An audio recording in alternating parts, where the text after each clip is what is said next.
kina tano mukau Sake na ngona mo sabe sau Namupula ri ko sawa katau Reita manda reita kakindawa na no mui wakarau Reita manda reita kakindawa na no mui wakarau Nang buone alewa o lako kiwe O sang laki reivine O sana senga tale ni rawani le suman Ni sama tanyu atana kyo muraira Hilanda binaka kinadana mukau Sake na ngona mo sabi sau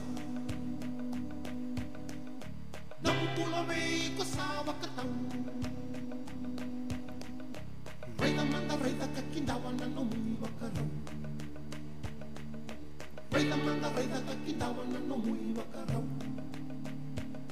O laki data daka po wakatotolo Tau raida no mukaloko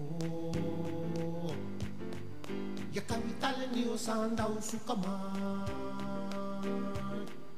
Wakana manu manu e na loma ni ba Kilana vinaka kinadana mukau Sake na ngona mo sabe sau Namupula ri ko sawa katau Reita manda reita kakindawa na no mui wakarau Reita manda reita kakindawa na no mui wakarau Kinana ronda ri matanut Munuwa nondan rana unolo Wondoko nona manu manu nasinga enda Nona itavi muni na viva kadala Kilana vinaka kinadana mukau Sake na ngona mo sabe sau Namupula ri ko sawa katau Reita manda reita kakindawa na no mui wakarau Reita manda reita kakindawa na no mui wakarau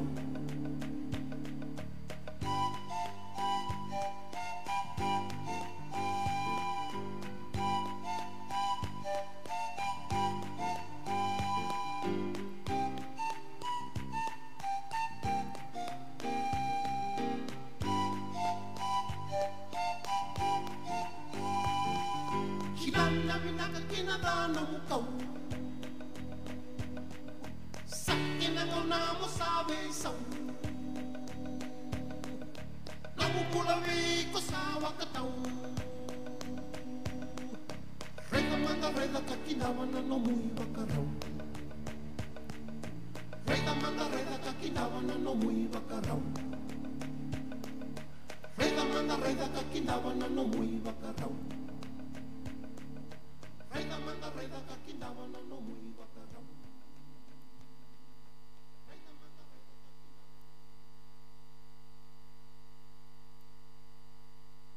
Raduba saduba Raduba saduba Raduba saduba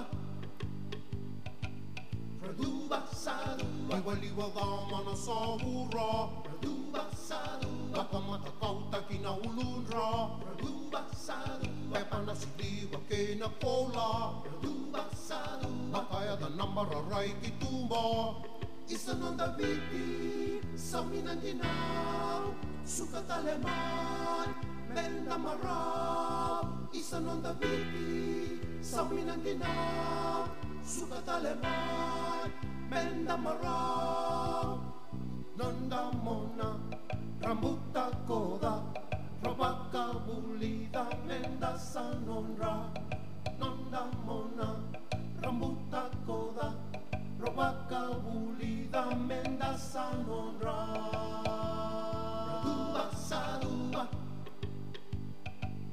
Raduba saduba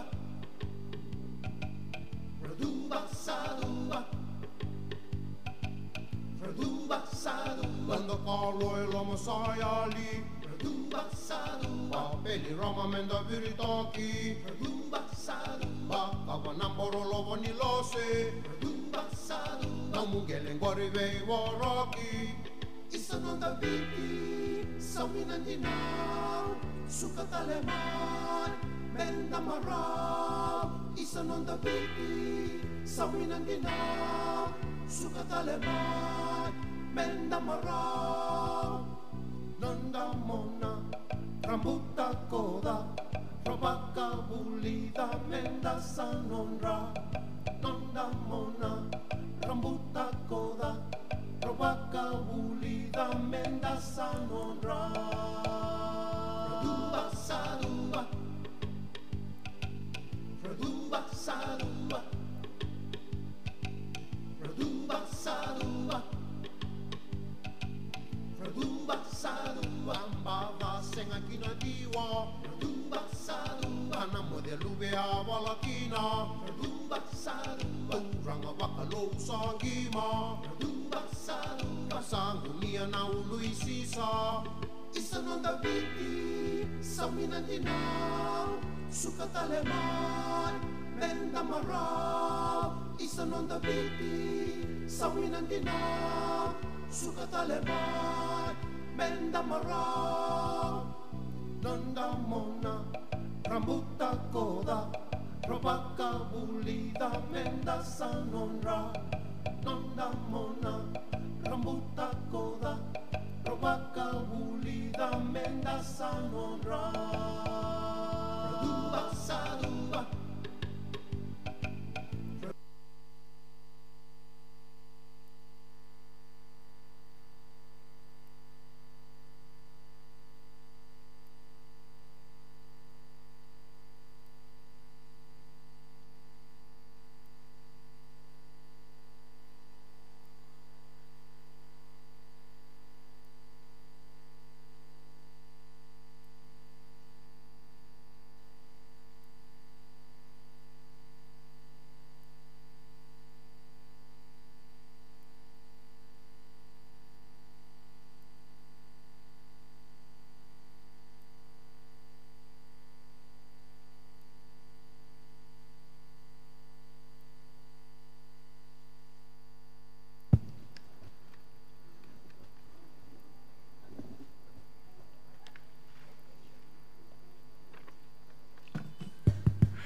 Good evening, ladies and gentlemen. We will start in about 5 minutes. So while we are still waiting, may I request that we move in, and can we move closer, please? And we will start in about 5 minutes' time. Thank you for the wait, and we will be there very soon. Thank you.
Thank you for your patience, ladies and gentlemen.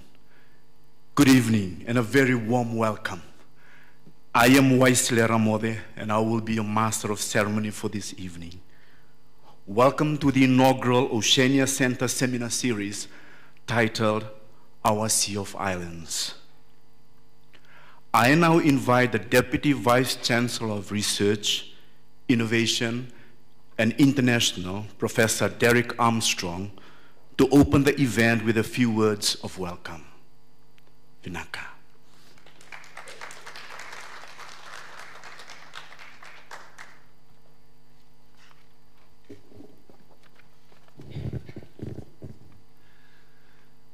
Thank you very much indeed, and Mikbala Vinaka to everybody. It's good to be here. And I know it's been slightly rearranged because I don't know how well known it was that we were going to have it at a different time, but a different day, but it's been rearranged. But it's good to be here, and it's good to see everybody here this evening. I'm sure we're in for a very exciting evening.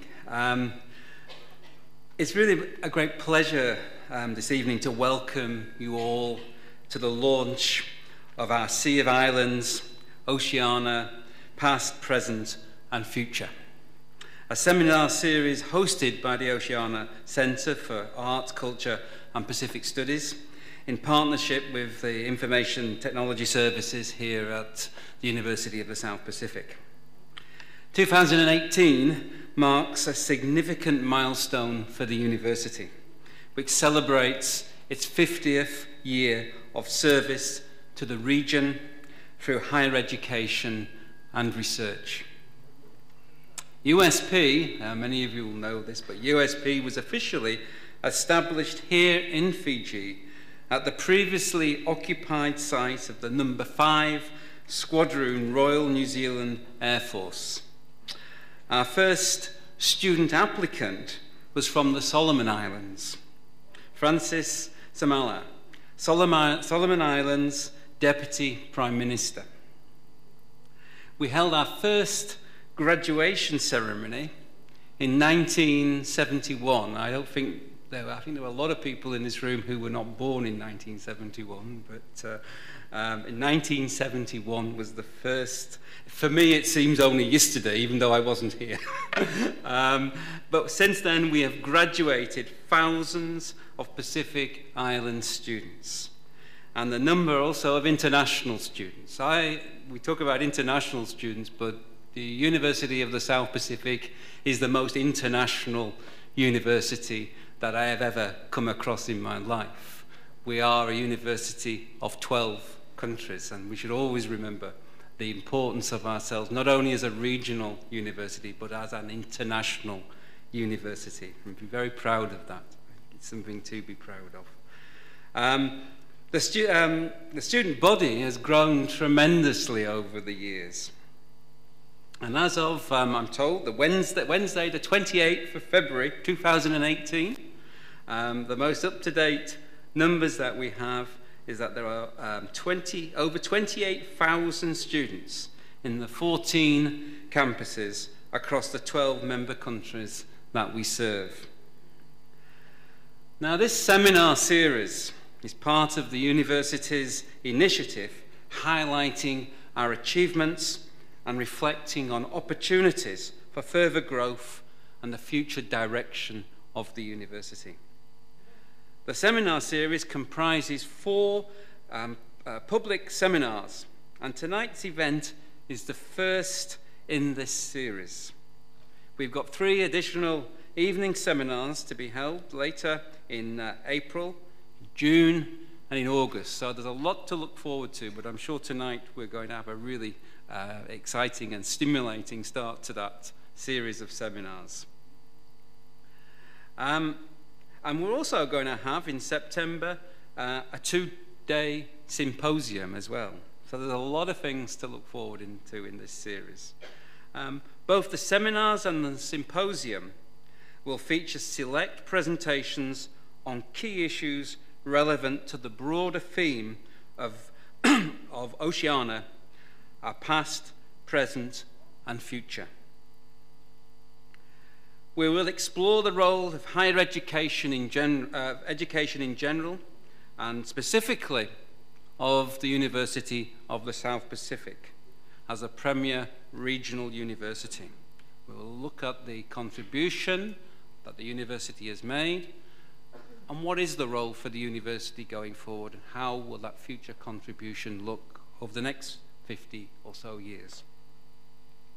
We'll be adopting a multidisciplinary approach because the event brings together a cadre of speakers that represent diverse fields of study and the disciplines. The seminar series is named after the seminal essay of the same title by the late Professor Apelli Hohofa, renowned Pacific scholar and founding director of the Oceania Center for Arts and Culture. In that essay, Apelli calls for a decolonization of the mind and what he saw as a critical self-reflection on the agency of Pacific Islanders to rethink, to reclaim, and to redirect purposeful self-determination. This theme continues to be of central importance to the university as we reach our 50th anniversary, and it will continue to be of central importance for the future of the university and its contribution to the region. Tonight, we thank our distinguished panel for availing themselves and for their willingness to engage in this important discussion, and indeed to begin this important discussion in this series about the role of higher education and the university's contribution, both the accomplished contribution but also the envisioned contribution in regional development. Now, each panelist and moderator for the evening has an extensive regional experience in both higher education and in regional development. And so our panelists speak with decades of lived experience and contribution to this Pacific ocean of islands. The event tonight is live streamed, and the recordings will be made available on the university's websites and on social media pages. So, in closing, I'd like to thank the organisers for this contribution to the anniversary celebrations. Thank you, Francis, and for your team.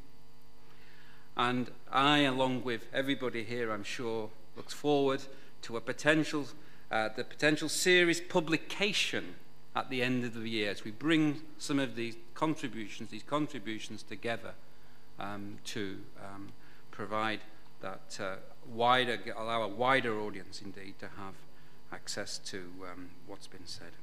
So, ladies and gentlemen, colleagues, friends, and students here tonight, thank you all for joining us tonight. Vanaka.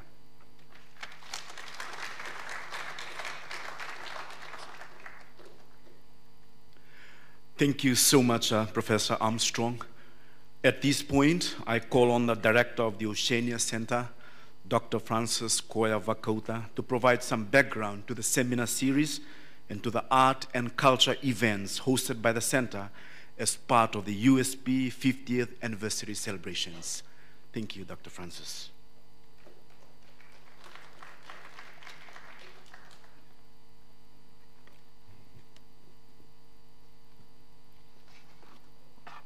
Good evening, everyone.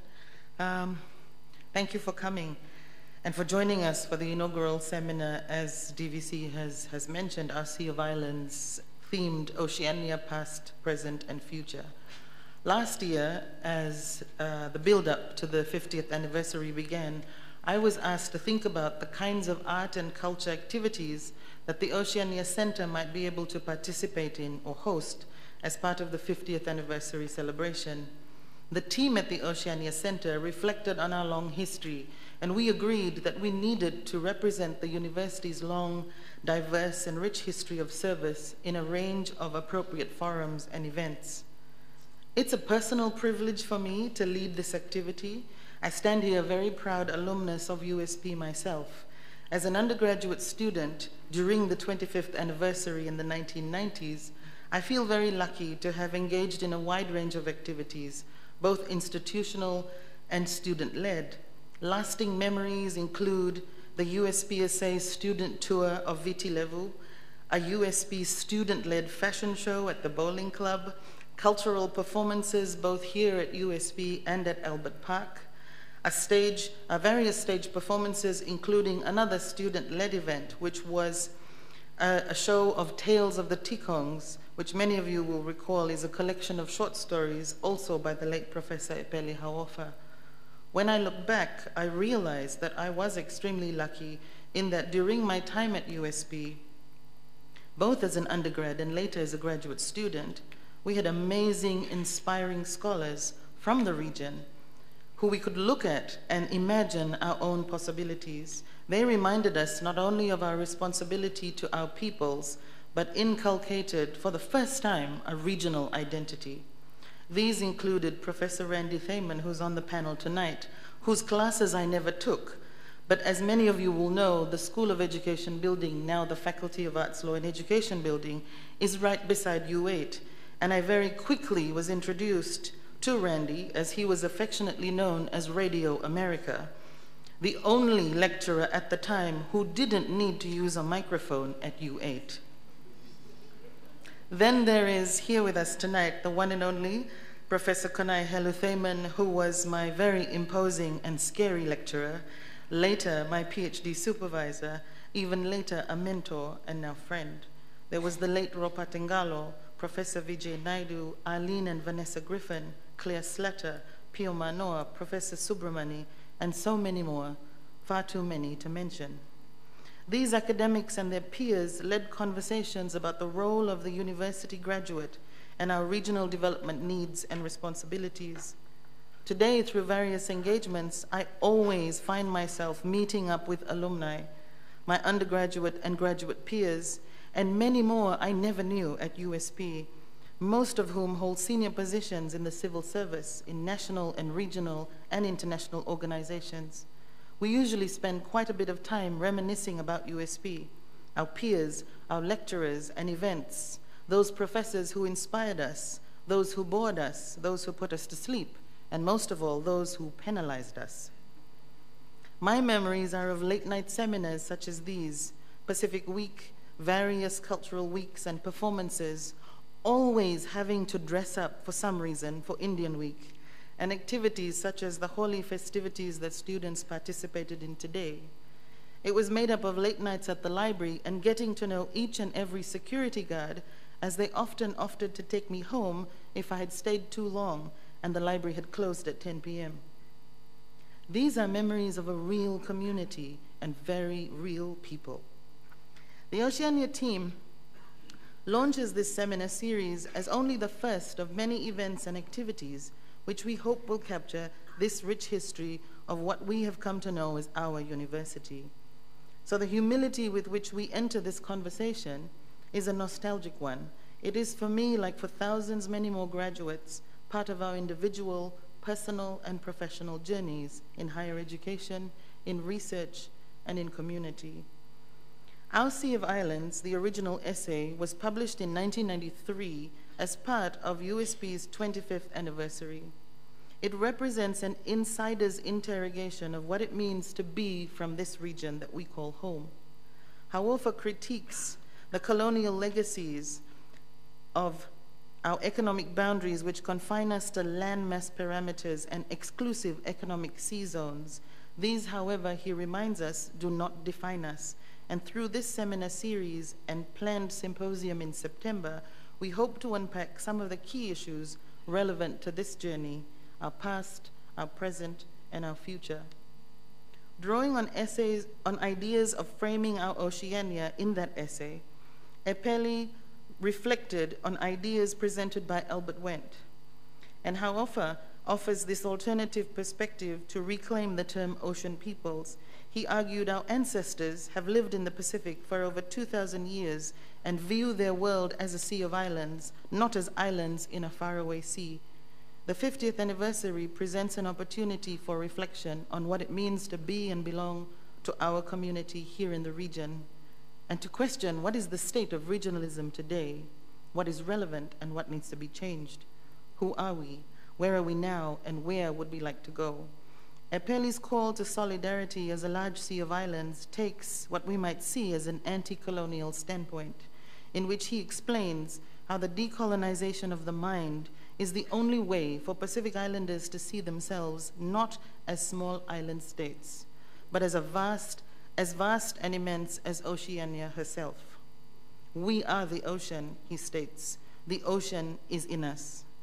2018 marks the 50th anniversary for USP, and many of you will not realize this, but the Oceania Center comes of age. We turn 21. It also marks 10 years since Epeli's passing, so we really do need to come of age.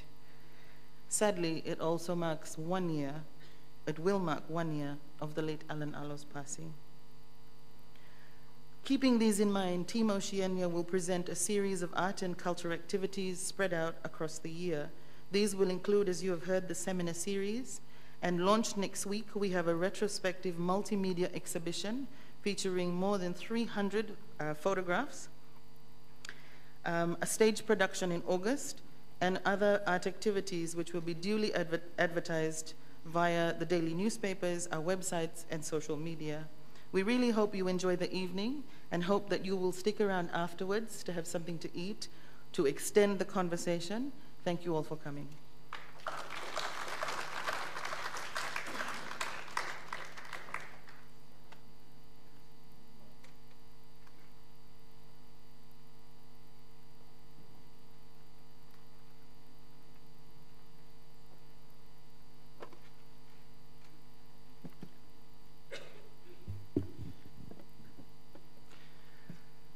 To our distinguished panelists, staff and students, ladies and gentlemen, tonight the Oceania Dance Theatre and Pacifica Voices will be performing for you a Pacific stylized dance and choral repertoire that speaks of resilience through our contemporary times. Tonight's performance will take you on a journey from Aotearoa, Samoa, Fiji, and then concluding with Kuki Airangi. We hope you will enjoy tonight's set list. And so, to begin the show, we ask you to please welcome on stage the Oceania Dance Theatre.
Baby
And while there is no dedicated SDG on culture, we can see it in quite a few.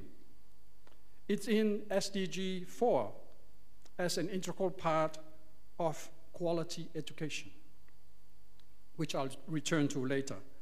To continue, and to the extent that gender discrimination and violence against women and non-communicable diseases have become endemic or cultural in the Pacific, we do have the highest rate of violence against women in the world.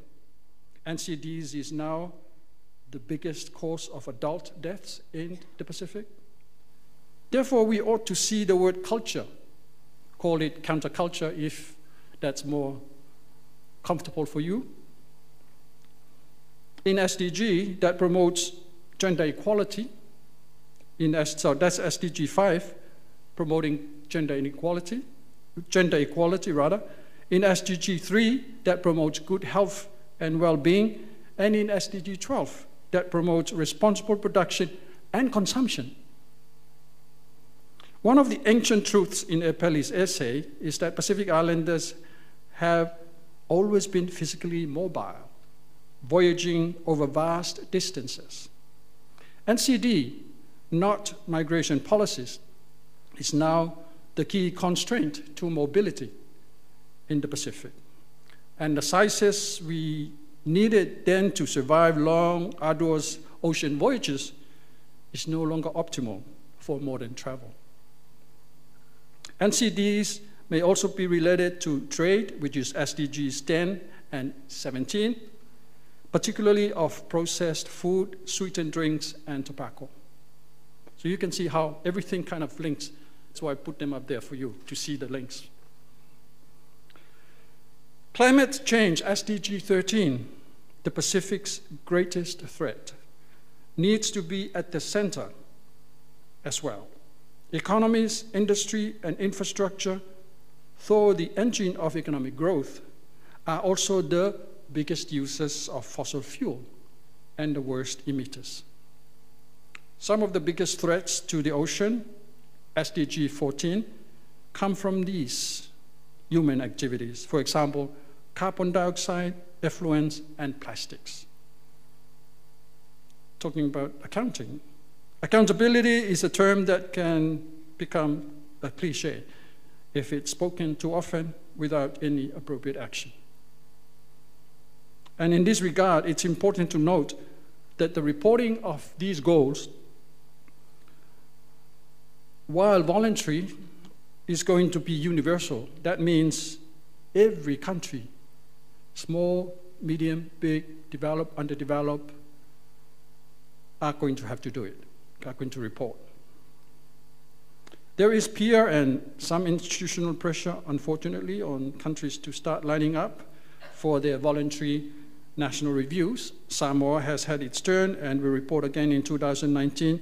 Kiribati, one of the smallest, is going to do its report this year. Fiji has signed up for next year, and 3 or 4 other Pacific Island countries have indicated that they will want to do it next year. Even Australia is going through its voluntary national review. The VNR process is a good place to exercise some bold thinking and talking, and perhaps an opportunity to invite a more meaningful application of the Talanoa model, one that can provide space to converse on difficult or the more difficult of issues, including identities, exclusion, and even blaming. I don't agree that the Talanoa model should avoid blaming. I think it's an important issue to discuss.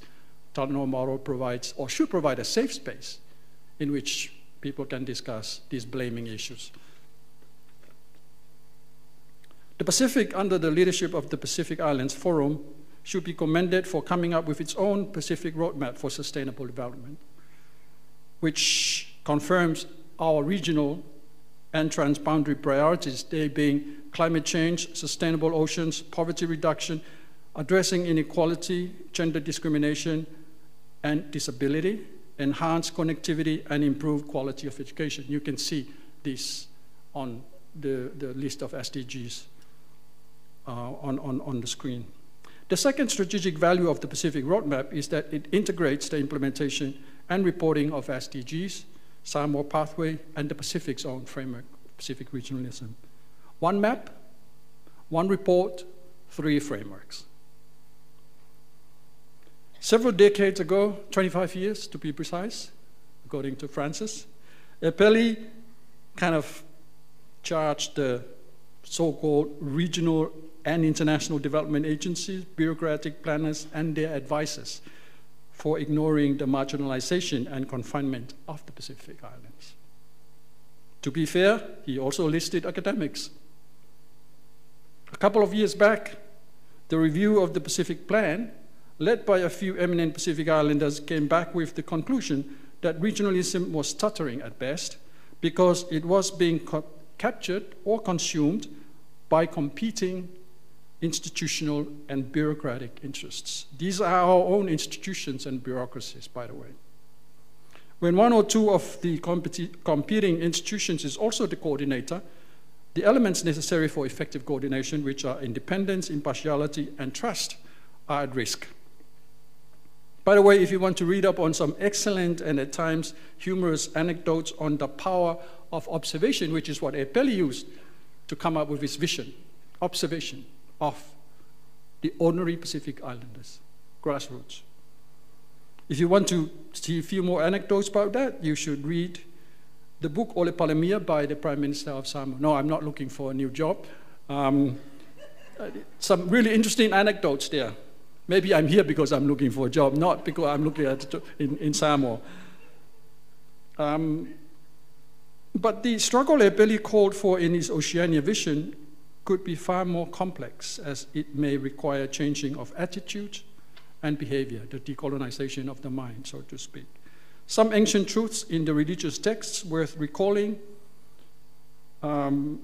include things like looking at ourselves first, listening more and talking less, and not thinking of ourselves more highly than we ought to.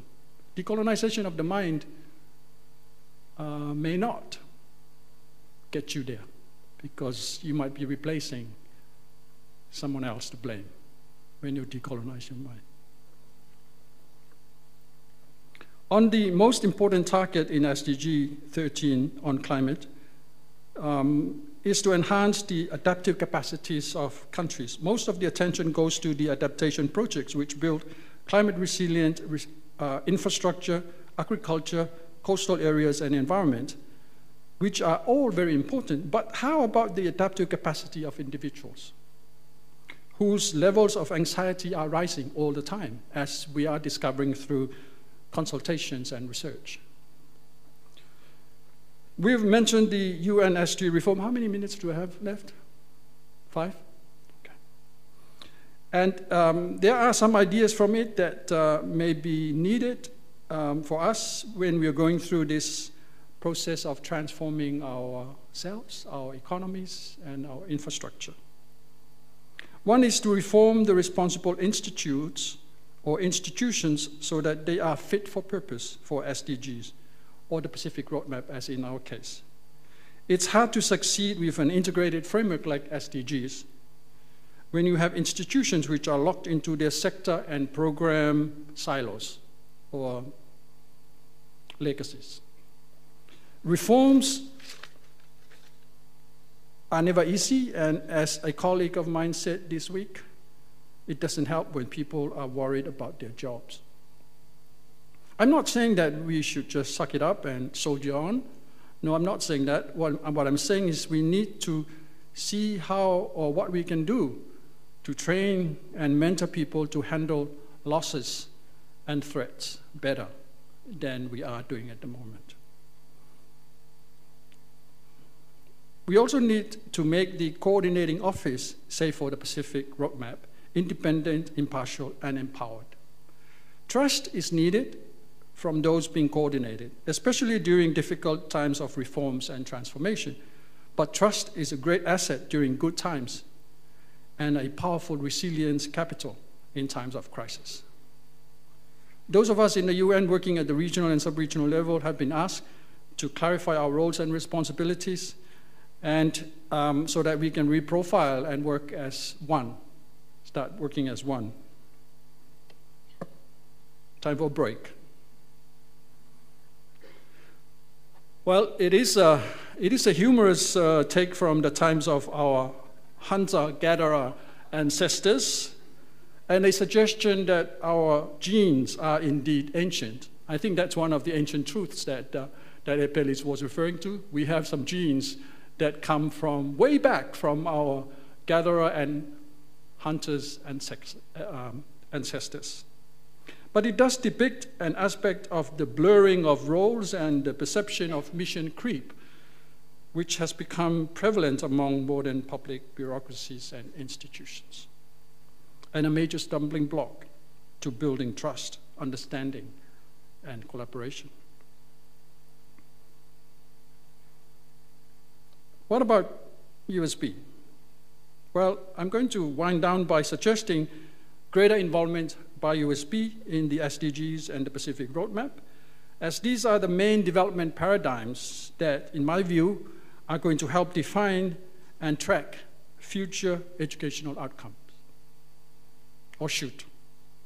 USP's participation in the development of the roadmap resulted in an agreement to include Target SDG 4.1. Francis was the one who stood up and, hey, we must include this, otherwise I'm not coming back to your meetings. Which serves as an outline of the kind of person, not just a professional, a child or a graduate, should turn out to be. So returning to the Sea of Islands framework for a second, and noting the need to appreciate and promote cultural diversity, this is a strong desire of the Pacific Islands. The antidote to hegemony is cultural diversity, appreciation of cultural diversity. And this and many other values in 4.1, SDG 4.1, are so under siege these days that we have to make them the mainstay of our normative institutions, not just educational, but homes and churches as well. A few weeks back, the UN High Commissioner for Human Rights was speaking from here, and I was sitting there, right underneath that poster, which lists attributes of a USB graduate. When the High Commissioner was asked and pointed out, and it was pointed out to him that human rights was listed there, but right towards the end, the High Commissioner responded, but, oh, that's great that USP has listed the awareness and appreciation of human rights as a graduate attribute. But I would like to see that go up, maybe right to the top. I don't know if the Deputy Vice Chancellor is listening. So our own mandate as an organization is to cooperate with sub-regional organizations like USP and Pacific Islands Forum and others on the follow-up and review of SDGs and the Samoa pathway. We are fortunate to have the Pacific Roadmap to help deliver those mandates for us. Our enhanced role as an intergovernmental thinking tank, see, another reason why I'm here, because I'm talking to the thinkers. We are supposed to be the think tank. You are the thinking ocean, much bigger than the tank. And our role as an intergovernmental think tank for analysis and policy advice provides an avenue for innovative and bold ideas from USP and others to feed into the UN intergovernmental process on SDGs, if you're interested. The Asia Pacific, which is what our organization stands for, is a region that's most immediate to us. It's our home, because that's where the biggest resources, aid and investment, as well as risks, come from. So you've got to make a better go at having better relationship, beneficial to us and to the ocean, with our Asia Pacific region. Oceania is under siege, but it continues to speak to us about its needs, which are our needs and those of humanity as well. and speaking in a language that is most accessible to and easiest to be translated by indigenous institutions of higher learning into context analysis, teachable materials, and policy insights. That sounds like USP. I'm glad that the Deputy Vice Chancellor is nodding his head. Well, as I started, so I end by asking USP as the premier intellectual center of the Pacific to view SDGs and the Pacific Roadmap as its opportunity to lead an intellectual journey towards an endurable and distinct Pacific style and Pacific-led sustainable development approach. Thank you.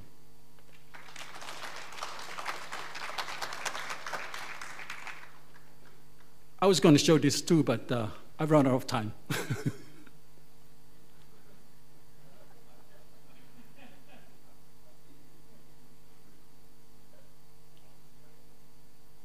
Okay, we'll just leave that up on the screen while I introduce the next panelist this evening. But thank you, Mr. Mayava, for beginning the panel discussion with the reference to persistent development challenges, to the Sustainable Development Goals, and also to cultural diversity as an antidote to hegemony. Thank you. Our second panelist is Professor Unaisi Nambombo Mbamba. She is Professor of Education at the Fiji National University. And I'm told that her illustrious career began in 1986. I'm sure it began earlier than that, but recorded as beginning in 1986 at the Queen Victoria School, Matawatuvo. Then in 1992, she took on a position at the Fiji College of Advanced Education, as it was then known, which is now a part of the FNU. In 1996, she joined the USP as a lecturer in education. And in 2001, she undertook her doctoral studies at the University of Auckland. Her PhD thesis, Knowing and Learning, an Indigenous Fijian Approach, was recognized as an international and indigenous knowledge contribution by the IARA Foundation.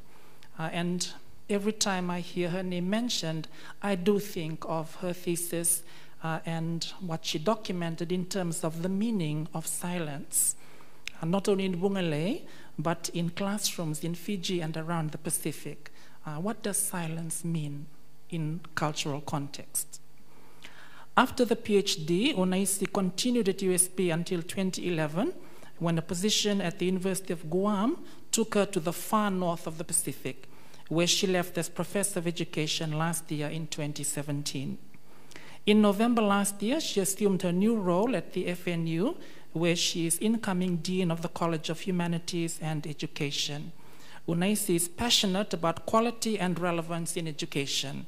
Her research and publication interests include teacher education, indigenous knowledge, research and development, higher education, education for sustainable development. There we go. There's the synergy with the first presenter. Women in leadership in the Pacific Islands, among many others. Ladies and gentlemen, let's welcome Professor Nambombo Mbamba to the lectern.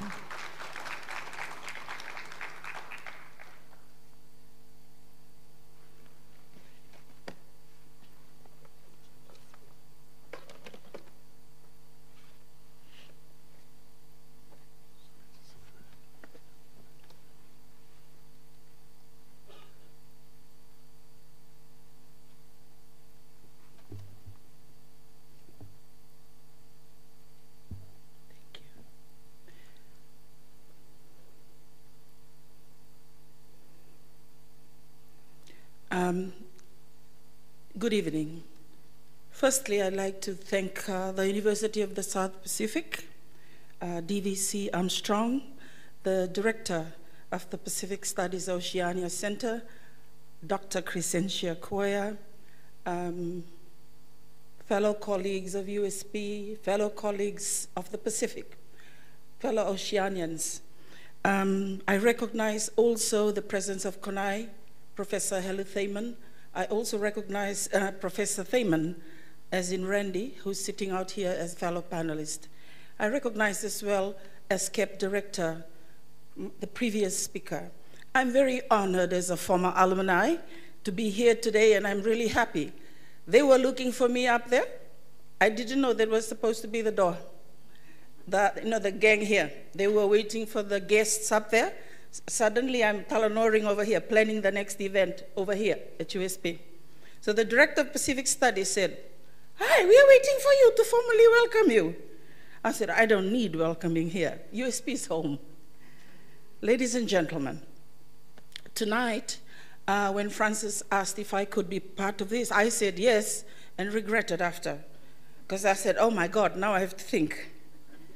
I will tell a few stories because I've been here forever, and then I will weave in some ideas like what the previous speaker did, and I leave it to Randy to make sense of everything, because he's my teacher. I begin with a story. In 1983, when the University of the South Pacific, after 14 years of its establishment, the University of the South Pacific was reaching a point when Maharaj, the Vice Chancellor, and at the end of his tenure, Maharaj is the second VC, Professor Broshnahan, who was my English teacher, who taught me SPCA. It's like when I see you have an apple in your mouth, I said, I got no apple. The ndalo is in my legs. At the end of their tenure, 1983, USP was going through some interesting times. You know, it was time to stock take, 14 years. It's like a 14-year-old child. So we had what we called then, in 1983, the University Directions Conference, where we took the conversation about development to the region to listen to the people, to listen to our people.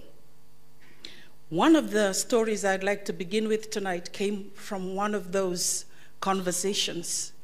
The Secretary General of the South Pacific Commission then, Francis Bugotu, who was also a father-in-law, by the way, was telling a story to us in U8. A story, you know, he was giving his idea from the, like Mayava, the gang from development. He was giving his story about SPC this, USP should do this kind of thing. In the end, he told us a story. This is the story I thought could be a good story as we reach 50 years of age. Francis Bugotu said, hey, you know, the Fijians tell a very interesting story about the tivitivi. The tivitivi, those of you who are from the Pacific here should know that it's a colorful fish, a coral fish. So Francis goes, I sum up my discussion about directions of USP at the 14th year with these words. The tivitivi is swimming in the sea, and there are many beautiful fish, many big fish. She's falling in love with the biggest of them all. The biggest fish, the big one, is falling in love with the tivitivi. And the tivitivi is looking for food as usual, the small fish. The biggest fish come, hey tivitivi, you beautiful fish. Now you want to eat, you go here. And Francis goes, the tivitivi swam right in and the shark closed its mouth. The other part of the story I didn't quite understand in those days. He said, some of us in the Pacific Islands have to take note. There will be big and small fish as we set directions to the 100th year, as we set directions for USP. Our directions, like Mayava said, should also be about us, should also be decided about us, by us. We cannot just keep on blaming the big fish, nor the small ones. We must take responsibility too. Your hunger, your saying yes, is about you. Ladies and gentlemen, I have titled my topic tonight, 50 Years of USP as a Public Good, Steering Our Ship Through All Waters, Insights and Reflections from an alumni. USP's role is both intellectual and moral. We see this all over the Pacific. It's not only intellectual. USP is called for a particular duty, and the duty is to worry about the Pacific Islands.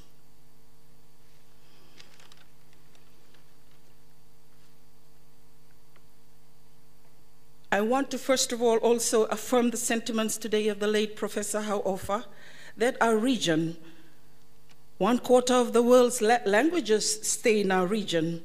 And we in Micronesia, where I've just returned, say, well, the whole of North America is Micronesia alone. I affirm Epeli's sentiments. We are huge. We are very happy. We are also industrious. We believe we serve our people. There are 10 million of us. 9.2 of that is in Melanesia.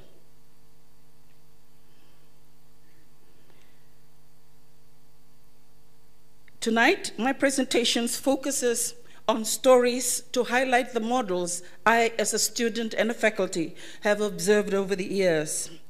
These reflections is from a very proud alumnus, a scholar, a faculty, and over decades, indigenous Melanesian woman scholar. But before the models, the 3 models and the stories that I will tell, let me begin with a metaphor as well. USP to me is like a Valeni Vanua, a network hub, and the main actor in that hub. As a Valeni Vanua, the Fijian Valeni Vanua, it is of dual character. It could be the house where the chief dwells, but this dwelling house of the chief is built with the resources of the people. The chief is fed, the chief is sustained. The chief also grows on the strengths and the weaknesses of the people, or the Vanua. The Valeni Vanua, the collective tribe, the collective us, the USP is representative of that. The second idea about the Valeni Vanua is that of the communal house, where the Vanua or the tribe, or those of us Oceanians, the collective us, assemble in our different situations in life. It promises to be an equalizer, USP, as a Valeni Vanua. It promises to be an equalizer for women, and I'll touch a few of that over the last 50 years. Hence may leave one's pedigree, hence one may leave one pedigree and rise a little higher. In Fijian thinking, we used to give koroi, we give titles, the suffix with the suffix koroi, to Fijians who did very well above their pedigree. And such is the title, Koroi na Vunivalu. USP today, when Fijians or indigenous Fijians talk about koroi, we're talking about honoring people with degrees of wisdom. Now, as a network hub, or a Valeni Vanua, USP also is very influential. I'd like to go here with some examples. Now, the type of development Mayava talks about, I think USP has done 50 years of that in this region and more.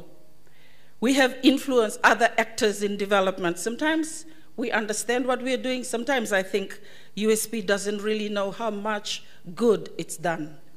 And as in good, it's also done some things that we can learn from. I think one of the things that really touches me, while we were in Pohnpei 2 years ago, in a restaurant, I said to the Fijian man that I went to breakfast with in one of my works in summer school in Micronesia, I said to him, can you sing me a song before we pray for breakfast? As we are singing, a Pohnpeian man and his wife came and started singing, and then one man said, a Solomon Island looking man said, hey, Unesi, you're doing it wrong. And I'm thinking, USP has influence all actors of development. That is part of our pride. It's also part of my worry. How exactly have we done that in the last 50 years? We have seen beautiful stories right across the Pacific. Those of us who've worked in all countries of this region, we have seen beautiful stories. There's no two ways about it. We have done so well, but there are other stories that we can still patch. USPs also influenced locations of development, and I tell you a story from one of the USP Council meetings. Konai probably remembers. We are in the Solomon Islands. We are worrying about Solomon Islands because we are supposed to have built a campus in Aruligo. We are looking at 1999 now. We are talking in Vanuatu, talking about Solomon Islands. when I looked around the council, only the 4 of us from USP were talking and talking above everybody's head. And all the Tongan men, no Pella from Tonga did this.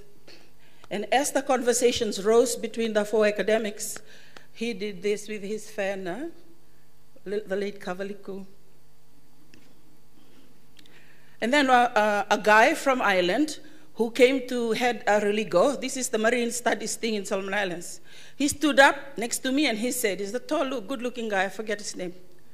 He said, I propose that we do not go to Solomon Islands anymore.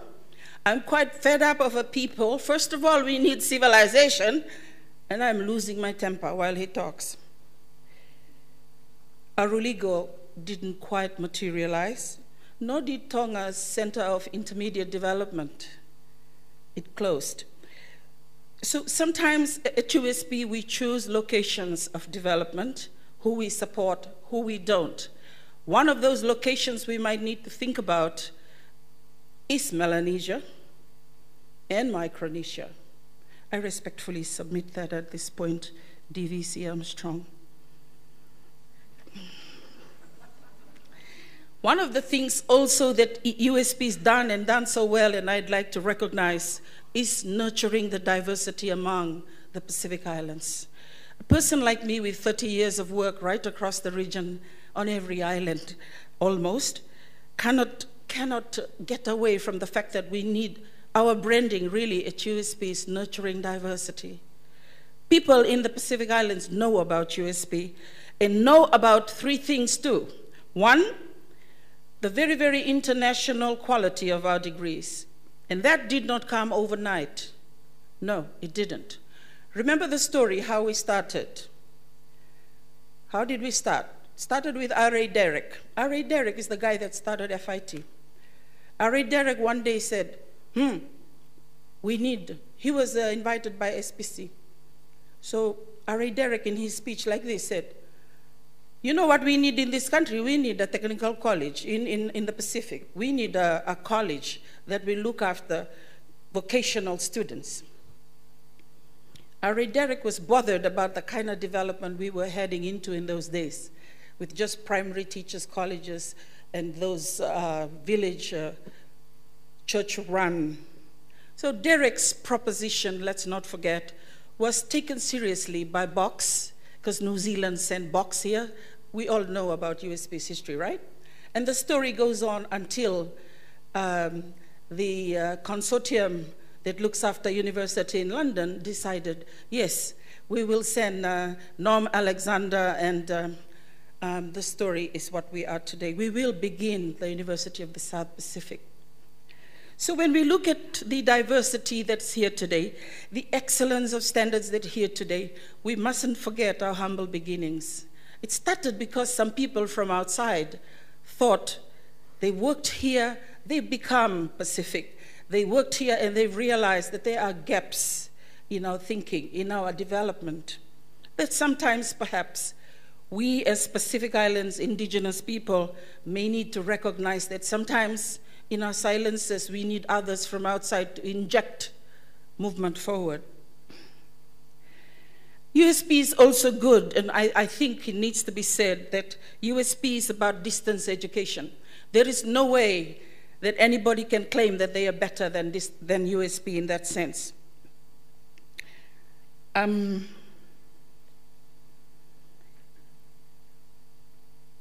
It's important because it has nurtured our regional presence, our diversity of student and staff population, stakeholder relationships. From the 1,200 people in Tokelau and the almost 1 million people in Fiji. This distance education has really made USP the diversity, the family, the valley that we are today.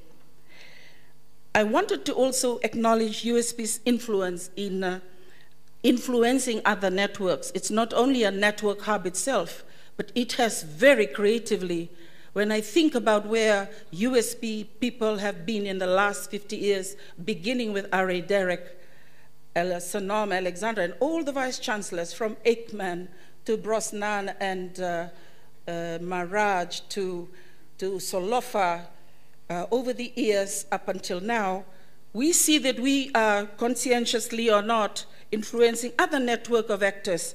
And our previous speaker talked about that.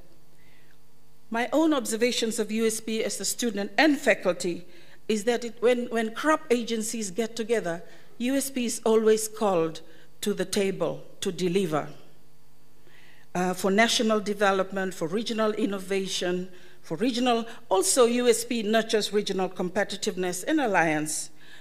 The only thing that I haven't heard talked about a lot, which rings from the 1980s, is self-reliance. This sustainability that we are doing, and I believe Professor Randy will talk about in detail, I'm not sure that we are sustaining ourselves for that thing that we dreamt about in the 80s. I thought that I should also say that in analyzing our development roles as a regional institution, a premier institution, USP is also delivered in 3 ways, as I've observed. One, it's done very well the engagement model, particularly in the first 20 years of its life. You know, the first 14, we were cash-strapped. In 1983, I remember those days where the degrees were about to be burned and the Fiji Sun came, and those of us who were having degrees, Nanise is sitting there, our seniors were going to burn their degree, they bullshit, they hide the degree, they burn the photocopy. We've had exciting times. But this is what means by engagement. USP has engaged people quite well. The unions were allowed to come here. The press were bred and built in here. Other organizations like SPC now and again would have them to come and speak in here. Even village chiefs, the Council of Chiefs. One day I was very impressed with a Fijian lady who was a first parliamentarian. You know, using the very engaged university model in those days. We saw Anasaining Yoniba Ravi come, and when she stood up, I said, sure, I look like her some years into the future, but no, I'm going to be a scholar, not a parliamentarian. USP engaged well. In Colin Aikman's time, 68, 74, I thought even in Maharaj's Brosnan's time, because Brosnan took over the end of Maharaj's time. The story of our beginning is really a story where we engaged our people. We asked our people to fund the young university. And when we started with the prelim program and foundation, that's all. You know, from those humble beginnings, we have engaged. No one can say we didn't engage. Sometimes it's just our method of engagement that could perhaps borrow some wisdom, particularly when the entrepreneurial model of the 80s kicked in. I was talking about Box, and then, you know, Box, the one that came from New Zealand, because it was Box, and then the Fiji governor in those days went to New Zealand, and he said, oh yeah, we have a old hangar. We can start the University of the South Pacific. At this point in engagement, I thought we should recognize that Fiji has dominated this conversation. 75% of all its students over the years came from this country. And Keston in 1992 said, we must remember that when Fiji pulls out of a program, something doesn't work. However, in being a host, I believe Fiji has generally been a good host, but sometimes when we dominate numbers, we are trying to nurture regionalism. It behoves on the host, like the king and the chief in the Valenivanua, to be more hostly.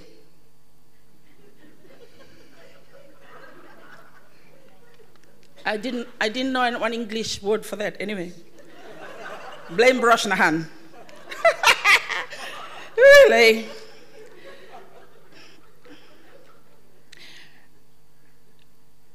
Then we had the model where we had the regional innovation systems model, especially around Keston. Because remembering in 1983, we were stuck, we were cash-strapped. Keston and the future directions set a new directions for USP. In the beginning, we were generally set. And then after 83, the country said, we want some specific things going. like medicine, like, dentistry. So the directions changed after 1983, 14 years. Now, in those days, I want to acknowledge in particular, after the Regional Directions Conference, people all over the Pacific, they were very vocal. I was a student over here. Francis is right, the director is right. In those days, you don't know whether you want to be scared of the student leader or the vice chancellor. Really, I hope the student body is still playing its role in the governance of the university, because you are the leaders of today. Those of us who are old, we are just making sure we hand over to you what Mayava talked about, not a sinking Pacific. The student leaders in the 1983, self-included, Francis, we were yelling. One time, we stood in SSCD and we said, okay, Biman. Biman was yelling at me. Nani's over there. We'll go and stand on all the buildings because we were on strike. Any student want to go in, throw them out. So we get the big Fijian men to stand there and throw the student out because they did not have principles. USP is about principles, collective agreement. I hope it's still nurtured today. Now, the last model that USP I've observed and the model that I fought with the most, and I will go down in history as one of those that fought because, I left because of fighting. According to Mayava, that's not bad. Blame Randy, the teacher. Was the entrepreneurial model. Particularly after the coup of 2000, it became really painfully stuck in everybody's eyes. Biman and all these unionists, Ganesh Chand, because the two of them were my partners in council, staff reps on council. We're Tony Ta's time, the other vice chancellor. It has to be said that the entrepreneurial model that came around with globalization is understood. The world itself was moving towards that part. The university is not immune to movements around. We accept that.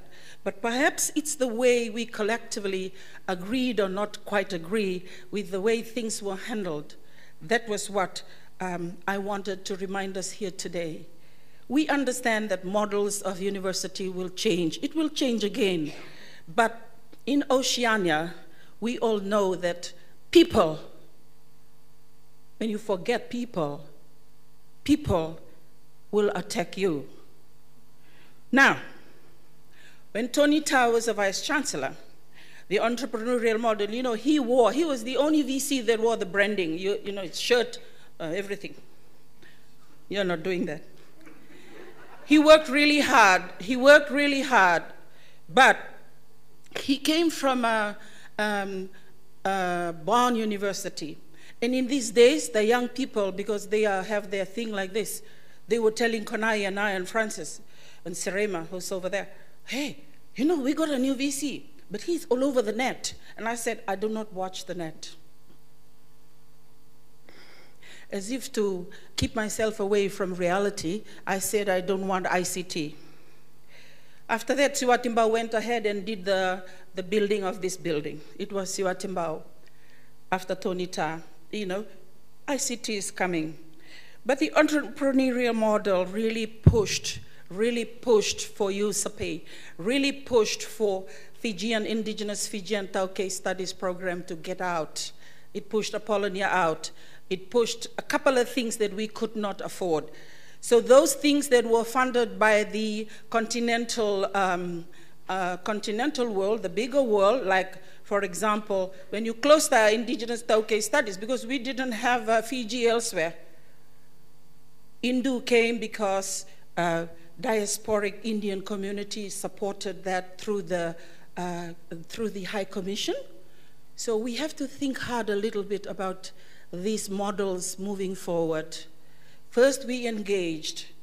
Then we did quite a bit of regional innovation, which is desirable.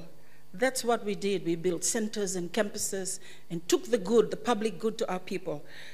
Now, in this entrepreneurial age, which has stayed and overstayed its welcome, in my view, 2000 to now,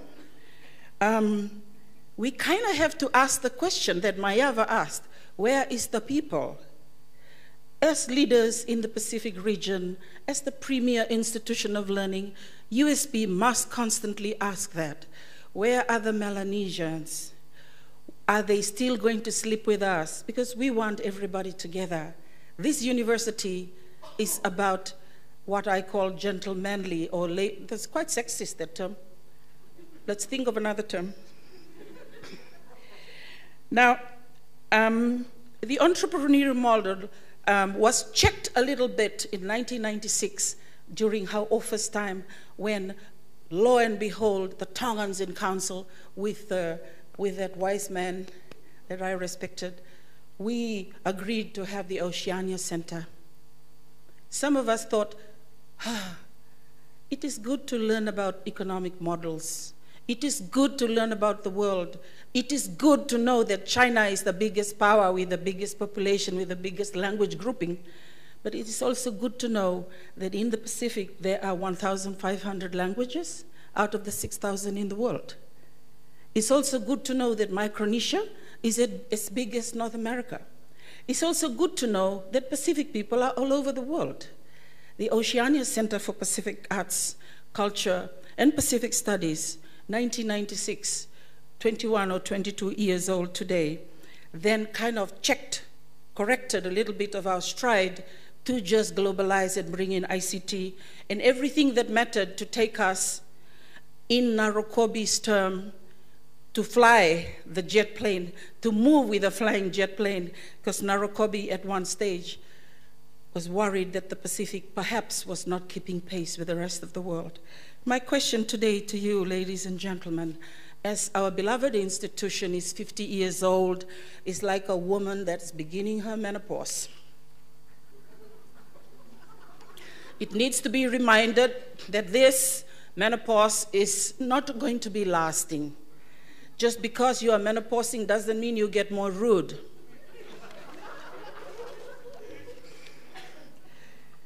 USP is the premier institution. I am now a professor at the Fiji National University. In concluding, I'm always saying, no, USP is the mother of all universities. It is duty-bound in the charter to see that they not outdo national development goals. That might include buildings of national institutions. Moving now into the future, the next 50 years, we will have to work together. The region has come of age. It is also filled with women like me who are 50 years old. We are also menopausal. You are not the only one menopausing. What does that mean? In true Talanoa Pacific style, the moving forward in this region in terms of the topic today, higher education, we will have to come to the table. True to your charter, I think it's page 3, you will have to support national institutions. We come to the table to decide, what do you deliver as a premier, our mother body? What do we deliver as young institutions in the making right across the Pacific? In concluding, I'd like to acknowledge again that the region has drawn advantages from USP. There's no doubt. The university, through its activities, learning, teaching, research. I remember those days when Akanisi, the dean, used to say, Onaisi, tombalangan. You know, like she thinks we can just walk all over the place because we are USP. And I said, no. You know, the people from Forum like Mayava, they are riding around in good cars. I am USP, I'm not going to walk around in the rain. Our university activities, the region has benefited a lot, but I would like, moving forward, for USP to think about how it grows its specific local staff.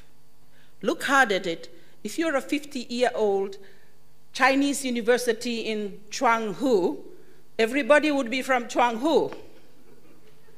Not that we need everybody to be Pacific, Derek. We still need people, remember, it was R.A. Derek that said, we need a university. Box, Alexander, there are role of the outsider. The second one, besides university activities, is its role in public policy. We cannot say it hasn't done well in that. Sometimes we've erred, but we've picked up and we've moved forward. The other one that all of us know is human development. Now, with human development, I would like to say the next 50 years must focus on women in Melanesia. I would like to see a woman from Melanesia being Vice Chancellor before I die.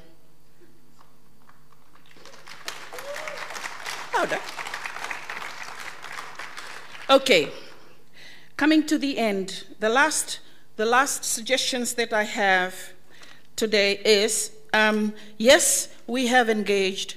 Yes, the region has drawn in a lot of good from us, but moving forward, I would like the centering of the Pacific. Number one, centering of the Pacific, centering of Oceania Center Pacific Studies. When I was in Micronesia, I asked the question. I kept going to all the tuna meetings. I just take myself to the tuna meetings. I keep thinking and reflecting on USP all my years here. There was only one course taught by Sandra Tart. Because, you know, on Senate, I would hear Sandra talk about, you know, tuna this. USP should really just make sure that it looks after Micronesia too. Micronesia, the only thing that we really own is our oceans. We are the largest, perhaps, producer of tuna in the world. Millions and millions, much more than aid. USP as a premier institution should teach tuna history, tuna fishing, tuna this, tuna that. I don't know whether Joel Vitayak is here, but the Marine Lab need to go tuna. They're just doing coastal fishing, eh? So Micronesia, tuna. Melanesia, women leadership. Micronesia, 9.2 out of 10 in the Pacific. Melanesia, 9.2. They need to be here. We need to realize that these people, they are our big brothers. We don't want them taking off. Our tiers of engagement we need to look at, the structures that we engage with moving forward. What are our structures? What are our Talanoa processes? What values do we share? Institutional. When we choose our leaders, we must scrutinize these people. Which part of the Pacific they are going to save?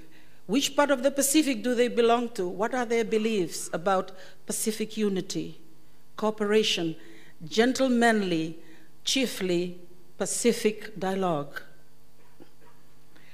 Of course, the social factors that I'd like to bring to an end this short piece of mine is about the people. I've already talked about Pacific scholars.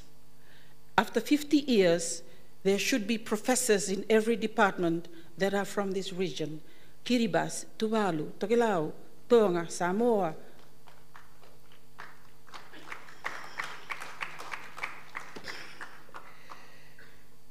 The Pacific Arts Heritage Oceania Center, not because Francis is my friend, we have argued for this. Give it the support it needs. That is the only thing really that's Pacific about us. Besides the ocean that we swim in, USP, that's really the Pacific sport. People, when, you know, those of us who've flown around the world like Konai and Randy, when we walk around the world, we see things in Afghanistan that look like Afghanistan. No, really, when they say, hey, where are you from? Fiji. Oh, that's USP, yes. Oh, okay. Oceania Center still alive. Ladies and gentlemen, tonight I prepared a 20-page paper. I wanted to go back and just highlight again that perhaps the role Fiji plays has been dominant.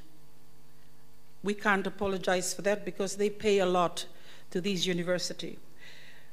Teacher Ed began only in 1996 at secondary level. USP looked after all secondary education in Fiji between 1968 and 1996.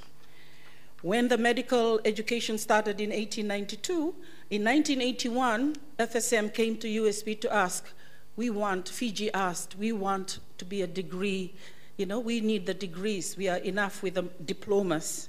USP gave in to Fiji's needs.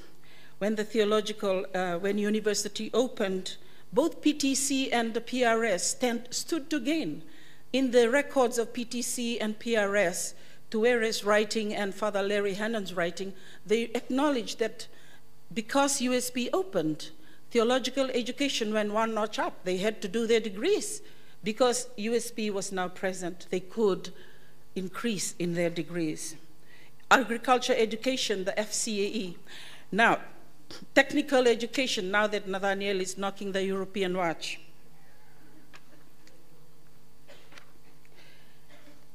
A lot more stories of USP successes. I think there are a lot more stories of successes than failure. But in moving forward in the 50th year to the future, most of us will only hope to bless, because we may not be around.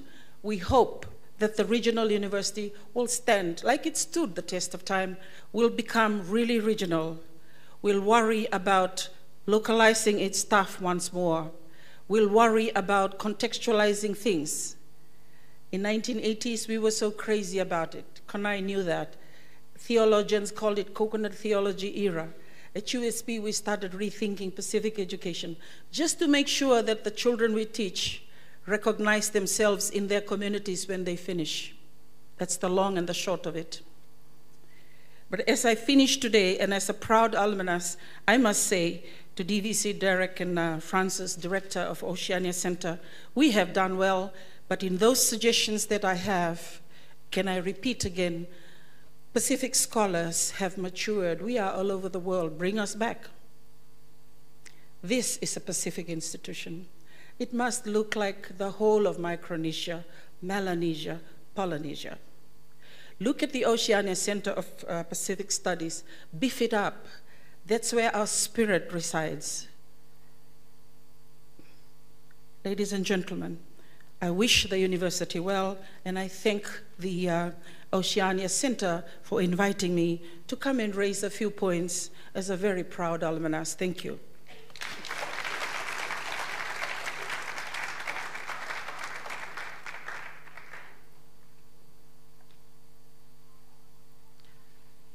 Thank you very much for sharing those stories with us. I believe that irrespective of where we come from across the Pacific and across this ocean, we all enjoy stories. And we only wish that we could sit here for the whole night, as we do in our communities, and listen to those stories.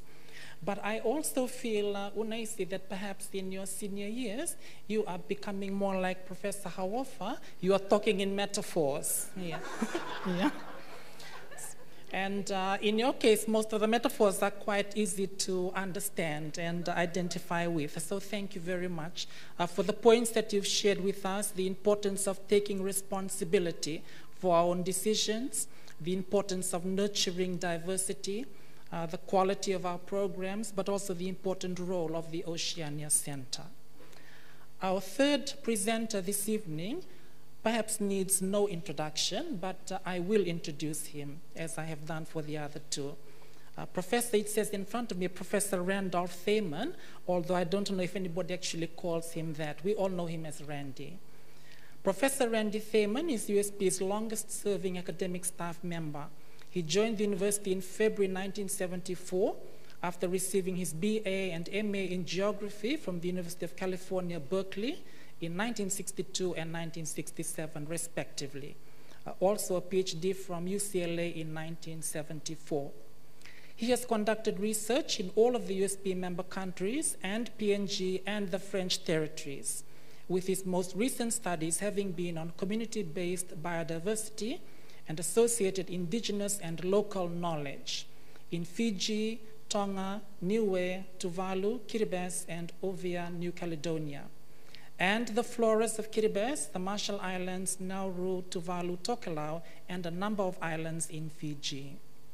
Over the years, countless USP students and graduates and local community members have worked with him on these projects. Many of these students now hold important positions with government and non-government agencies working in the areas of environmental management and sustainable development throughout the region. Professor Thaman has also published and presented widely, often with colleagues, USP students and graduates, and local community members, as co-authors on a wide range of topics of importance to the Pacific Islands. His main areas of research interest include environmentally sustainable development, atoll and small island ecosystems and biodiversity, agroforestry, Pacific Island food systems, ethnobiology and traditional environmental knowledge, Pacific Island floras, invasive alien species, community-based biodiversity conservation, and ecotourism. A committed teacher, researcher, and sportsman, he is community service-oriented and passionate about fitness, healthy living and relationships, and the conservation and enrichment of island and ocean biodiversity and associated indigenous and local knowledge. Just before I invite him to the lectern, I must say that today, quite by chance, I picked up a magazine in a waiting room somewhere in Suva City, and there was an article written several years ago about fitness. And the title of the article was, "There is no age limit to fitness." I must say, in Randy's case, there's no age limit to passion for teaching, and there's no age limit to the volume of his voice. But tonight, we invite you to come and use the microphone at the lectern, and if you don't mind, I will request if you could speak for 10 minutes so that we have a bit of time for questions and answers. Thank you.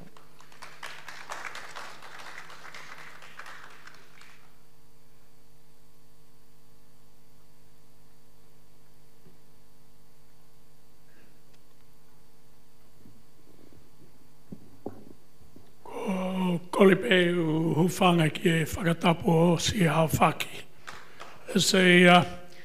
And Bulunaka. The Tongans always get up there and the first person will thank everybody and pay tribute to everybody. Take about 5 minutes. But then the Tongans have this way where everyone else who gets up just says, I piggyback onto the previous guy. So I'd like to, but I will pay tribute to Nada and Francis and Derek for having us and fellow panelists, but great to be here. I was going to thank Nada ahead of time for giving me as much time as Una, because I'm also, I am postmenopausal. Okay, my presentation is Navuku Makawa Ke Navuli, translated indigenous and local knowledge or traditional knowledge and modern education, and trying to look at USP's role in promoting culturally and environmentally sustainable development in the Pacific and beyond a 50-year celebration. I must pay tribute to all of the people. In fact, the people in my first class were Eli Kuli, an ex-member of Parliament, Ratu Simeone, Matani Tombua, the Tui Namosi, Lavinia Kaurasi, who was a leader in education, and then Yeli Irava, who was the head of the founder of the Rotuman Cooperative Association. And they sat in my class, and they taught me a hell of a lot more than I taught them. But I thank all of you for allowing me to be part of your world. And I'd like to dedicate this to Apelli, because he really was a person who did what I am saying USP has a unique position and ability to do, and that's build synergies between indigenous and local knowledge systems and the best modern science. To Apelli, and it happens to have Alan's picture there too, there's a lot that has gone before us. And the focus, as I said, will just be on the role that USP has played and has a very unique position to be able to do so, and that's to bring synergies. And I don't mean, like Josefa said on his thing, to recognize cultural diversity is not enough. We need to build on that and build synergies with the best modern science, both social and natural science. Some definitions and assumptions. I've always said that you need to, Konai always tells me you got to have descriptive definitions so people know what in the heck you're talking about. So for development is any change for the better. We're supposed to be talking about that. And these changes could be economic, social, spiritual, environmental, or technical, and so on. So that's what we're going to be dealing with. And to make change and development, you have to have capital. And capital is not income to be spent or wasted, or else you end up in bankruptcy. And it can be natural capital, it can be cultural capital, and so we need to keep this in the background. The other basic assumption is the Eurocentric, urban, and monetary and capitalistic development that we've been promoting over the last century and a half is not sustainable if we keep doing it the same way, in an environmentally and culturally blind way. And I just want to use this diagram that I've developed over the years to say what's really happened. This development that has been pushed for over 150 years has really been Eurocentric. And it basically has wanted to change traditional, sustainable people, or at least basically rural people, into modern Western consumers. And I'm not going to read over all of these characteristics, but these are the characteristics that traditional societies had. They were basically rural and outer islands, self-sufficient in a whole range. They weren't self-poisoning with pesticides and a whole range of things. There were few invasive species. There was little disease, believe it or not. Our history is littered with island groups that they lost over 2/3 of their population when invasive alien species and disease to which they had no resistance were wiped out. And they were very rich in traditional and local knowledge systems too. Basic assumption number 2 is that formal education, and I get this from Konai, is pretty culturally undemocratic and threatens real progress towards achieving sustainability in livelihoods and other areas. And that conservation and enrichment of our island biodiversity, which is everything, it's our ecosystems, our plants, our animals, and our people, and associated knowledge, this is the main foundation to provide for really sustainable development. And this was the theme of the 2010 Biodiversity Year, the United Nations Year of Biodiversity. And their thing was biodiversity is life, biodiversity is our life. And this is a reality that people in Oceania have known for millennia. But many of our modern scientists and conservationists and educationists, although they talk the thing, they do not seem to really understand it. And I think we need to define biodiversity. All of the different ecosystems, both agricultural systems, our coral reefs, our forests, our rivers, it's all of the different types of plants and animals we find in those. It is the genetic diversity. In fact, in Kiribati, they had 212 names for pandanus. Tongans had a list of 77 different yam varieties. But the one part, and that's the definition we usually get from the UN, but the one part of the definition for in the Pacific that we need to take on board is ethnobiodiversity. And this is the knowledge that we have about this. I often tell my students, if they can write down 100 plants and animals, and they go, huh? And I just say, well, think of trees, think of fish, think of different kind of ecosystems, and they say, yeah, you can write down 100. That's good, you've done it. Now I want you to write down all your people know. And how important is coconut? How important is tuna? And all of a sudden they realize that the knowledge that is associated with it is probably just as important in the definition. And I have defined that as ethnobiodiversity. And this is all the knowledge, the uses, the beliefs, the language, that taxonomies that are associated with people's lagoons and ecosystems and plants and animals. And this is held by our elders. And this final category has been critical as a foundation for sustainability for millennia in the Pacific. And in the PICs, what are the kind of problems we need to use this? What is development if we're going to do it? Well, development is really addressing the threats to development. And Josefa, and we have climate change, we've got El Nino, we got breakdown of the Earth's stratospheric ozone layer, loss of biodiversity, invasive plants. We have many, many different threats. We are on the front line as small islands against many of these threats. we've got the first supposed to be climate change refugees, although we now find out from some of the studies of these small atolls in Papua New Guinea and the Solomon Islands, they've always had that as a strategy.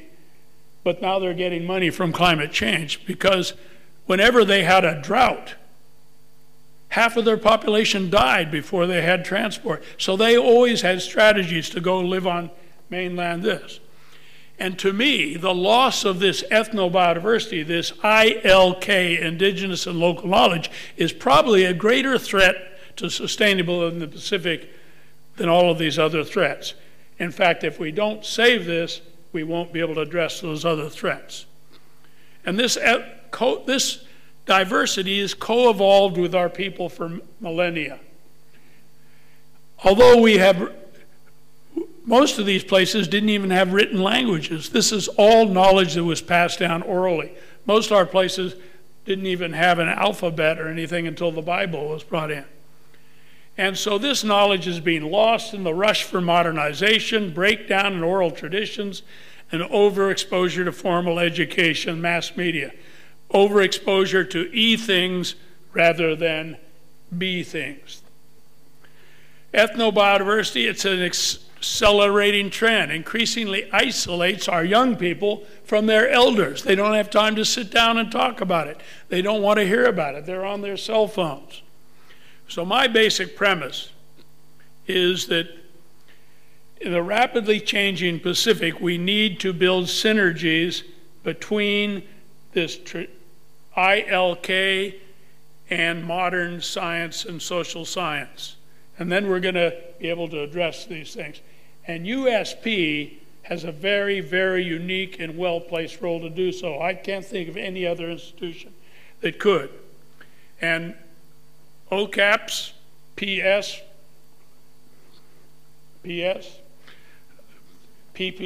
Postscript, we have a tremendous role. And I'm going to try to highlight what this role is, provide some examples of staff, student initiatives, and partnerships where we have done this.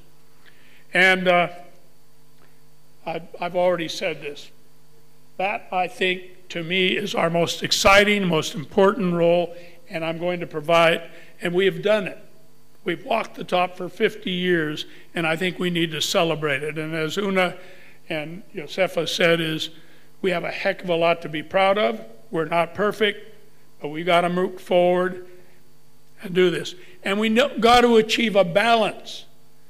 How do we get sustainable? A balance between agriculture, subsistence and modern, the wild harvest, and then trade, which is represented by money. And all of this, for most of our islands, will depend upon protection of our biodiversity. When we talk about conservation, if we conserve the entire ecosystems, then we are going to preserve all the plants and animals in those. If we preserve those, we're going to preserve subsistence production, which is the main thing that keeps most of our countries from being among the poorest of the poor. People can still go back to their cane farm or something like that. And when we have production for local sale, which keeps a lot of people alive, we will also have production for export. And almost all of our exports depend upon protection of this knowledge and ecosystems, including tourism. And then the rest of us who sit in things and don't produce anything, then we might still have jobs. The UN has recognized this. They recognize the critical importance of indigenous knowledge. And I don't have enough time. I didn't have enough time to put it together. I've got pictures of our graduates walking the talk, representing their people at the largest meeting held on the face of the earth, at the ESD, the Rio Plus 10 meeting in Johannesburg. So we've got a lot to be proud of. Our mission, ensuring sustainable future island life. How are we going to do it? Well, we've got all kinds of traditional ways. There's the Ahupua'a approach that the traditional Hawaiians managed from the ridge tops to the reef. All of them are interconnected, even on the atolls. You can't separate the land from the sea in the Pacific mentality. And wherever we go in the Pacific, we have similar concepts. or terms throughout Melanesia, Micronesia, and Polynesia, Enua, Fonua, Yaumbula. The Millennium Ecosystem Assessment was supposed to be the best assessment ever done of biodiversity. The Japanese, I think, however, did the most important. They said, all you Western guys are looking at your forests, your reefs, and things like that. But in Japan, where we have destroyed all our forests and everything over thousands of years and our nearshore reefs, we are assessing our village landscapes and all of our traditional human-made forests. And they did this Satoyama Sato Umi, and it's wonderful. We can learn a lot, but we have this in our countries too. We now have new modern science on how our fish migrate, which we can combine with the traditional fisherman's science, and we can better manage our thing. Islands are incredible laboratories. We have 5 more minutes. Okay, I'll be finished. I'm coming down the home stretch. We offer some of the best answers and opportunities. We have served as models. We are USP. It's considered to be a center of excellence on education for sustainable development. We have an Econesian society which was developed by all of our member countries, not just by Fijian students. And they had a vision for celebrating the application of knowledge to this. And they've looked at and they have these areas of opportunity, all of the major sectors where we can, whether it's health, forestry, agriculture, recreation, sports, bringing them together. Our students have played a role in establishing Fiji's first national park, the first reserve, the Iguana Reserve. We've had workshops on preserving traditional knowledge of fisheries in Tuvalu. The Asia-Pacific Locally Managed Marine Areas Network, over 300 marine areas. Bill Albersberg and USP were the leaders, and this has won numerous international awards. We've worked with local communities on research, and we have to work with local communities because they're the only ones that can talk to the local people in the language. In Bellona, Tetapari Island, the world's largest uninhabited island, Patra Picacha and David Bosetto, two of the greatest scientists. In fact, Patra Picacha, I think, is going to end up being the greatest scientist ever produced by USP. He's already published 5 books. Econesian Society, I said that before. I'm using some example. Edward Vitting, who's in partnership with USP, we have a major partnership with him. He has worked with local people and our students to produce incredible things. This is Patrick Picacha. He just produced a book this big, and I'm going to try to promote it. They're just arriving from China. But this guy has written books about frogs. They've established NGOs along with Bosetto and Edgar Pollard, who was the speaker at graduation. Gerald McCormick has worked with our students, Anna Tira'a and Jackie and all these guys. He has produced the greatest database for use by the Cook Islands.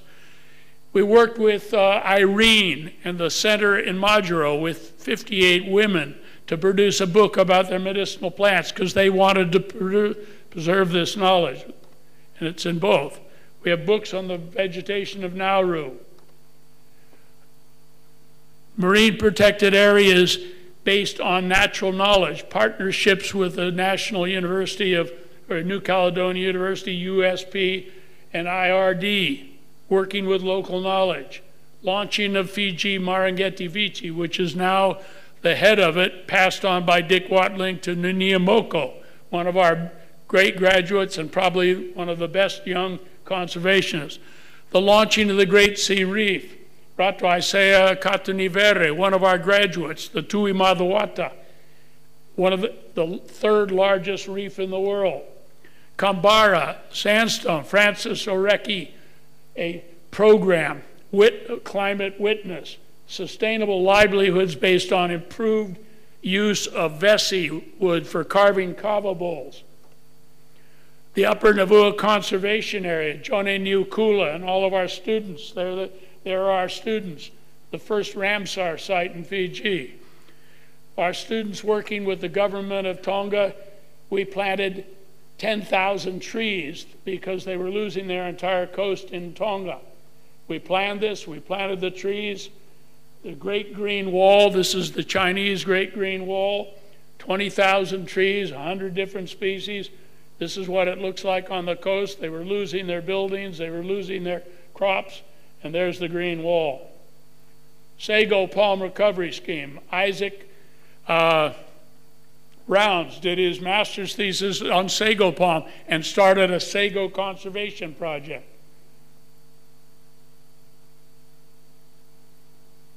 Manongi, Longakali, Konai's, that's the Tonga national plant. I had to put that. Conclusion, we must put ancient fair winds into new sails as we chart our course through the seas, somewhat along the same lines as Josefa, against the rising tide of rapid monocultural globalization and accelerating loss of fragile island ocean ecosystems and the cultural knowledge.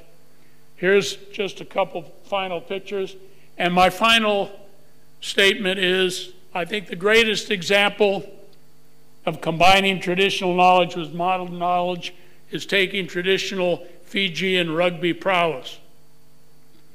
And the Fijian rugby prowess, and then they had to get Ben, comes from the home of rugby. And so you brought the technical science and everything, and you put it with the natural thing.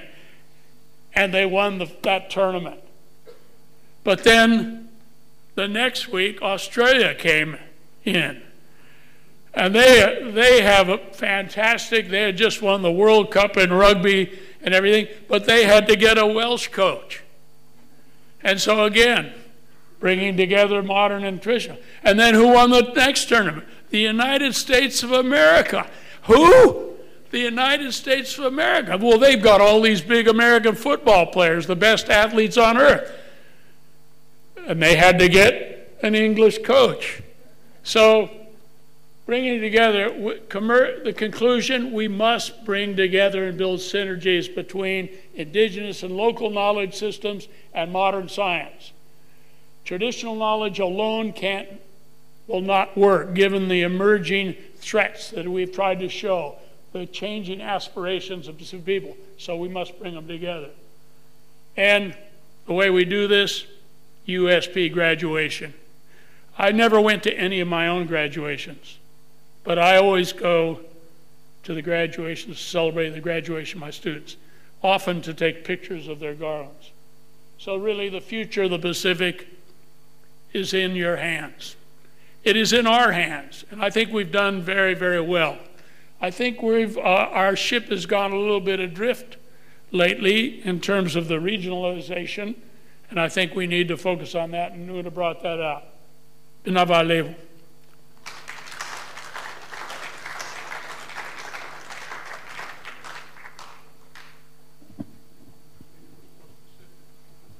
Yes, thank you. I'll just invite the three panelists to come up to the table, and then I will also invite three questions from the floor.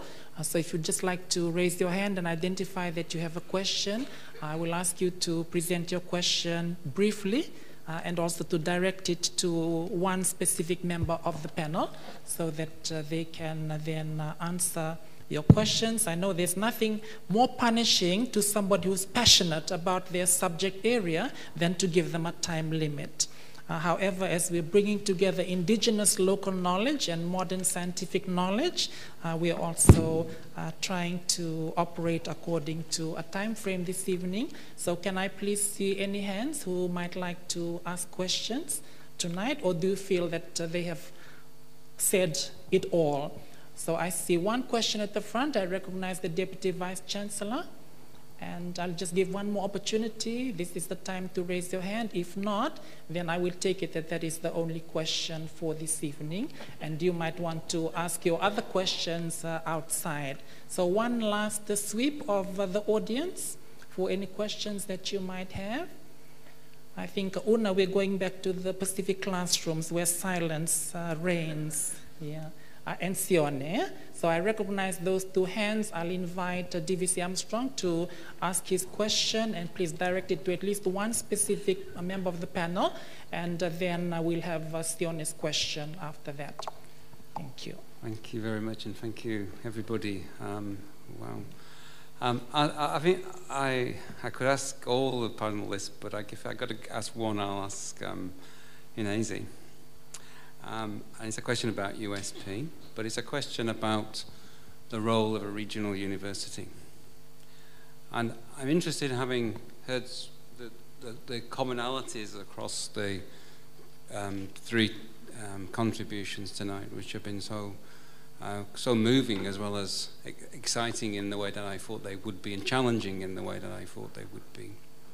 But my question is in thinking about, particularly about what Randy has had to say about traditional knowledge and modern science, I'm interested to know what you as an educator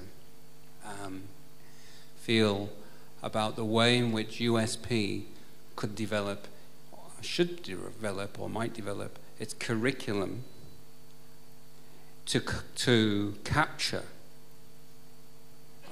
that need to bring together traditional knowledge, and not just modern science, but modern ways of thinking, modern thought generally.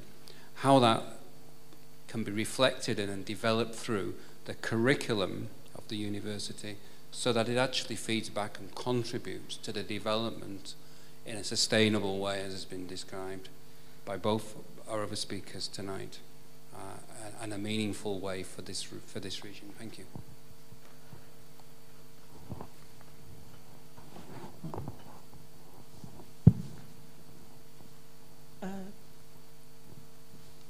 This thing's working. Okay. Thank you, DVC Armstrong. The question is, how does USP as a regional institution, how can it do the curriculum work that is necessary to marry TK and science? I wish to say that we perhaps, the first step could perhaps is for USP to do a stock take. I want to say that because I want to honor the things which have happened in the past. In good curriculum work, we will need to do the stock take. And that might highlight the work that Professor Randolph Thaman has done over the last 40 years. One, the stock take. If we do a stock take, we can do it in a couple of ways, Derek, as a first step. That is like doing an environment impact assessment, but in a roundabout way. So basically, we search the curriculums, we search the centers and institutes and campuses that have engaged with the geographers, the educators, with Professor Konai Helu-Thaman. A lot of work has gone on in USP in the last 40 years doing that. But having had a stock take, and because some of us may be moving out of USP because of the 65 rule, which nobody else has, the second suggestion is nobody else in a good university has. We need to reverse the 65 rule and then do the curriculum work. That's the second step of curriculum work. I find in curriculum work, Derek, it's good to get a person from outside the USP region, maybe one from the European part and one from the Asian part. And the Pacific scholars of curriculum are here in the room. Professor Helu-Thaman, Crescentia. Crescentia left, like me, from education because, you know, we needed to breathe. So we bring the outsiders. USP did that before. You bring the outside curriculum experts and work with us. It did it in 1970, Derek. So first the stock take, second to actually develop in every field. The third, then I dare not go into anymore because Randy really is the master of this, Derek, is in moving into the next 50 years. We first have to think, like with the sea changes, with the mountains of Papua New Guinea having no water in their rain, in their waterfalls, Micronesia disappearing islands. When we do the science and the indigenous knowledge, we kind of have to start now. And the reason is what Randy has shown us. We don't have the luxury of time. Like Mayava said, in all those good SDGs, we kind of have to do that work now, and thank you, DVC Armstrong. The expertise is in USP, but you need the outsider. With the expertise is in the Pacific, you need the outsider to just bring in what we need to kind of balance the equation. Also, in moments where Pacific people get uncomfortable, remember? That's when R.A. Derrick pushed for the USP. So I'll stop there for a while. I just want to also highlight before I pass over perhaps to my other panelists that Aruligo needs to happen. With the model in Aruligo, those of us who are on council, Konai, you can correct me, we were taking USP there for a purpose. It's our first presence in Melanesia in a big way. And we were going to marry science and Melanesian, very, very Melanesian knowledges. So revisit Melanesia, revisit Micronesia, revisit the rest of Polynesia that is not in our equation right now. Even if it means it doesn't really get us $1 more, curriculum development is necessary to bring these things to the table. Derek, perhaps this is a symposium of its own. A lot of us will be very, thank you for the question. I hand over to the chair or to the panelists. Randy.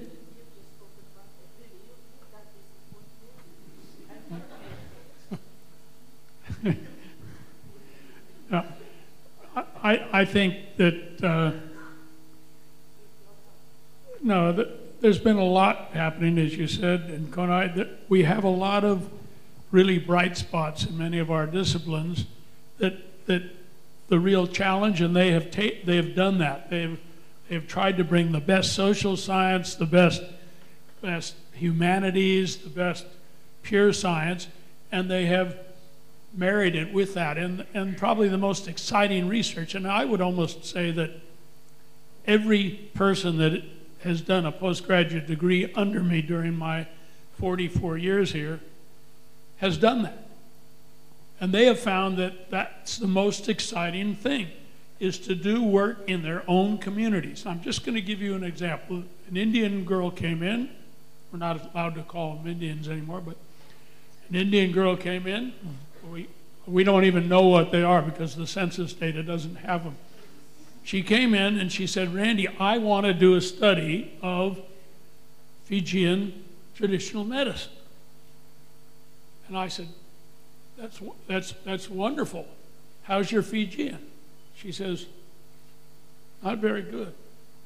And I said, well, why don't you do traditional Indian Ayurvedic medicine? She wanted to do a comparative study of Nasinu and Lautoka.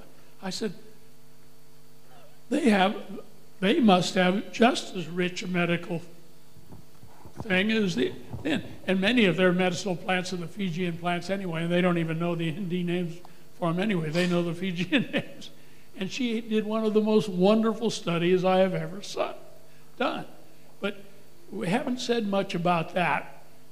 And one of the big weaknesses in the new Sustainable Development Goals, is it may be a cross-cutting issue, is it doesn't say much about language and culture in there. It's kind of almost, it's like everything was neutral. But no, I think it's happening, and it's the most exciting area of research, and USP is uniquely placed to encourage that. Before I pass on to Mayava, I forgot the most important one, maybe that a curriculum person like us should remember, and that is the rethinking has started. Konai is here.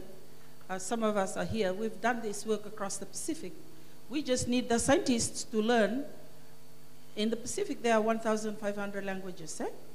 USP, if we just forget about everything else, we can't document our knowledges if we are going to lose the languages with which those knowledges are clothed. It is an essential element of our regional university because we put a lot of money to all our universities. This is where the best minds are. This is where everything is good is. Please, if everything, you are not going to be here 100 years from now, what good is it if half of Tonga's languages is gone? It does say something. Thinking that is half the science, the TK that Randy is talking about, we kind of need to have language hubs. I talked about Indu a bit, because Polonia Tamata lost her job, the Fijians, This is Fiji. She lost her job because we didn't have funding for Fijian language. In rethinking or moving forward, save the languages. because you can't save the languages. We can't document the TK. The TK is in the languages. The depth of the Pacific, the wisdom, the knowledge is in our languages. So we kind of get to reverse the curriculum thing a bit. One step back before the stock take, save the languages. That is the essence of us. Mayava needs to talk because he's going to... Sorry, Randy. I just want to pay tribute Randy, to the late Terry Crowley. Yeah. Can I just put you on for 1 minute? Yeah. And then we'll go to the next question. Yeah? I just think very important language. Yeah. Terry Crowley just passed away, and he wrote, he didn't just like in last year, he was the head of the USP Language Institute, which was based in Vanuatu, which was one of the things of decentralization that Una was talking about. And he wrote the book on Bislama. So he's documented that language. So, and that's USP, our institute. Sorry, Joe, but I thought that was very appropriate to Terry. Yeah, I think we'll go to the next question shortly, but I just wanted to add a little bit to the content of the discussion to say I believe as a student of USP that we have some excellent courses that deal directly with Pacific issues. And I'm even talking about our courses at foundation level when we came in and did foundation history, foundation sociology. Yeah? And then Geography 101 and 102, excellent courses. When I think about climate change, I say to myself, yes, this is what Randy and Paddy were telling us about in the 1980s. It's nothing new.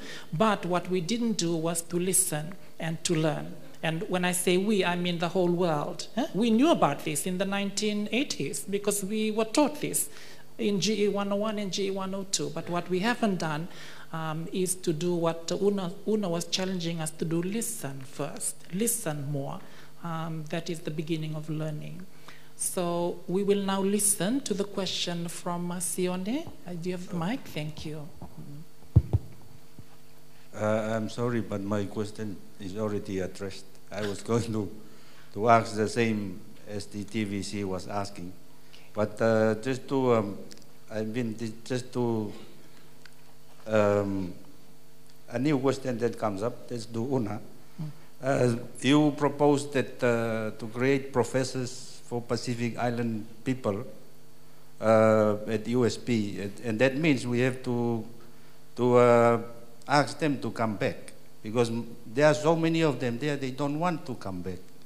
So what do you think that USP should do to try and attract them to come back? Thank you. This is a good conversation. Having worked in Micronesia for a while, 7 years, I left USP and went there and I learned the time we were in Guam and FESPEC came. One of the things I didn't hear before in the university was the Chamorro people were beginning to talk Chamorro. And then suddenly the professors who were on the tenure committee with me, they are all from the big world. They're tall and white and everyone good looking. They were better Chamorro speakers. See, I think when I say that in all honesty, because if you moved around the world, sometimes people want to see what the people look like. When we do not have intellectuals that look like Pacific people, the villagers of Solomon Island I'm thinking about in Malaita. When the Malaita woman come here and Oketano look Savilo, anyone lost staff lo USP. Hem talem different kind of story, yeah? Hem talem story blow absence blow people blow you fala, you me. It tells the story of absence. It tells the story of a lack of intellectual tradition in the Pacific Islands. My question then is, when I say that in all sincerity, because at 50 years, we should showcase the fact that we've produced the best of the Pacific and they are here. However, the process of getting them here is not a new process. It is going to happen with true Pacific talking to each other with Mayava and ASCAP, with USP, with SPC. Our time is here.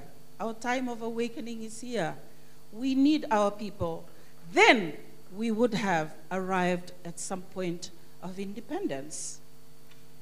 When students come to USP and they see a Marshallese woman professor talking with Randy about that book, the Marshallese student will know, because people have said that to me. When they say, you're a professor? Yeah. What does that mean? It means that we got brains just like every other bird in the ocean. That is very sad, eh? When our own people ask us, what does it mean? It means that we have the intellectual capital that has sustained over the years and is still here today. But to role model that is the biggest strength of learning in an institution. Absence of that says a lot different story. I hand over to the diplomat because he might just calm the seas now. Is that It's a good metaphor. Thank you. I think everything has been said. But I do want to go back to this couple of issues. First, what is the source of threat to ecosystems, to TK, to exploitation, to violence? Dr. Jeffrey Sachs, Randy reminded me of, said he was the developer of the polio vaccine. He said that if we remove all the insects from the world, in 50 years' time, everything will die. If we remove all the humans from the world, in 50 years' time, everything will thrive. So who is the parasite? Climate change is caused by humans. Violence against women is caused by men, humans. Most of it by intimate. So even intimate relationships, there is still that human violence. So I think when you talk about rethinking, when you talk about the loss of language, I think you're thinking about trying to rewire the brain. But because our brain is so ancient and so hard to change, and what they've said is that it is difficult to change behavior anyway. I can't change someone else's behavior. I have very little opportunity or chance of changing my own behavior. It's very difficult. So what's the next best thing to do? Create an environment. Create an environment in which, through role modeling, through the creation of space, where interaction and trust and all the human relationship could be created, that's how you can begin to change people's attitudes and behavior. So that's what USP should do. Create a nice environment. We were talking the other day down at PACE, having cover with the Pro VC, and a few of us who had been to USP, like Transform, was talking about the fact that he remembers all the names of the students he went to school with, and most of them he met and communed with in the dining hall. And so we asked the question, well, why did USP change the dining hall? Why did USP use this entrepreneurial pay, what do you call it? User pay thing to change, when the dining hall seemed to have been the best breeding ground for enduring relationships. Randy, I'll give you an opportunity to have the last word from the panel before we sum up for the evening. Thank you. I don't think there's much else to say. I think that was a nice way that you just have tied it up. Thank you. Well, thank you very much, panelists, and I will just make a few concluding remarks. However, at the end of the program, I believe there are refreshments outside, and we can continue the talanoa there. I'd like to thank our very distinguished and knowledgeable panel for sharing so many great ideas with us tonight, so many personal reflections, personal stories, and importantly for the passion that you brought to the table this evening. And I do apologize that we don't have longer for the session tonight. To summarize very briefly, I'd like to summarize around the past, the present, and the future as we reflect on the first 50 years of USP and what we hope will be an even greater second 50 years, taking us up to a century. In terms of the past, I think we have been challenged tonight, or we've been reminded tonight of some of the paradigms that we have believed in or subscribed to in the past, and we now realize are outdated and in many cases wrong. And I'd like to highlight two examples here. One is an economic model of development, what I learned as a high school student, and to some extent at university, learning economic development was about models of takeoff, that every country had to follow the same model of takeoff, which involved industrialization, and eventually we would all become clones of the developed or industrialized world. And what a difference to what we're hearing today. To borrow cliches, small is beautiful, but models of development that work for our countries and for our people. Unaisi also shared outdated paradigms about what Pacific people can and can't do, supposedly, or what we've been told in the past we can't do. And we now realize we can do just as well as everybody else, whether that is in terms of culture and where you come from, or gender, in terms of particularly women and the perhaps disproportionate contribution that women have been allowed to play, or the disproportionate number of positions and places, indeed at university and in education, that they have been given. So outdated paradigms, outdated models of development, but also Unaisi has taken us through the 50 years, and she has described for us 3 models of university, of the USP, in terms of engagement, regional collaboration, and entrepreneurship, and you know which ones she supports and which ones she doesn't. So it's good to have that healthy debate and to get perspectives on these different models that the university has adopted in times past. Now to the present. Yosefa Mayava has talked tonight about sustainable development goals and development challenges. And I think one of the threats that we all agree is the threat to our Pacific Islands and our Pacific people is climate change. In this context, I would like to reiterate that for those of us who studied at USP and learned geography at USP from people like Randy and Paddy, we have known about this for a long time. Perhaps the issue then is, what are we going to do about it? As we ask the global community to listen to us in places like Bonn, it's also important that we learn to listen to each other. And I think one of the issues coming up tonight is perhaps we do not listen to each other as much as we could. Again, what are the voices that have been silenced? What are the voices that are listened to? And how do we make the conversations more inclusive and allow all voices to be heard?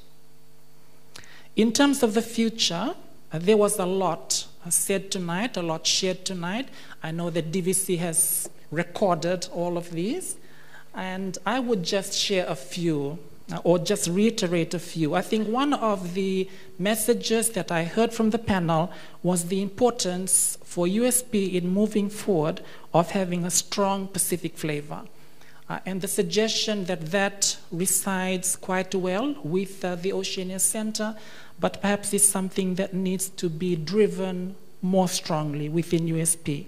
Strong Pacific flavor. Unaisi mentioned her vision of having a Melanesian woman as Vice Chancellor in her lifetime. That's aspirational. I don't know who that Melanesian woman is, but I'm sure she's here somewhere. When I say here, I mean within the Pacific, within the USP. What are we going to do to make that happen, to make that vision a reality?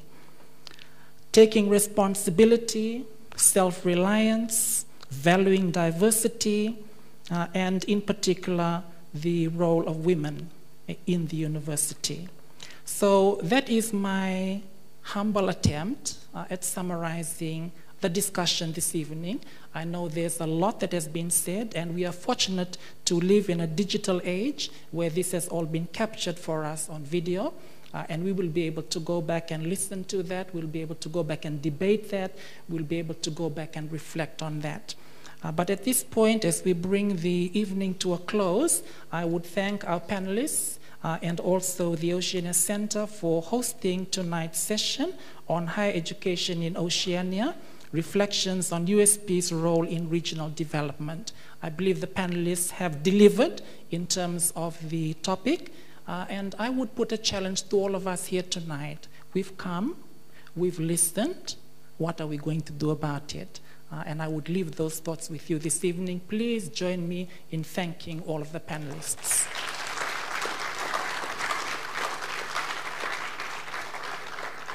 Okay.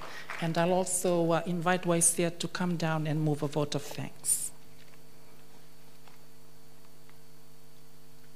Thank you so much, Dr. Rika, and thank you so much to our esteemed panelists. My final duty this evening will be to present to our esteemed panel and moderator a small token of our appreciation. Thank you for accepting the invitation to participate in this panel. Tonight's discussion has provided an entry point for ongoing discussions about the role of higher education in Oceania's fast-changing development landscapes. We thank each of you for taking the time to reflect on the role of higher education, and more specifically, the ways that USP has contributed to regional development, as well as the ways that we can continue to support our member countries and expand our international outreach through education, research, and innovation. Your reflections and contributions tonight have given us a lot to think about. I now call upon one of my colleagues, Ms. Vilimaina Navila, to assist me in presenting our token of appreciation to our panelist and moderator.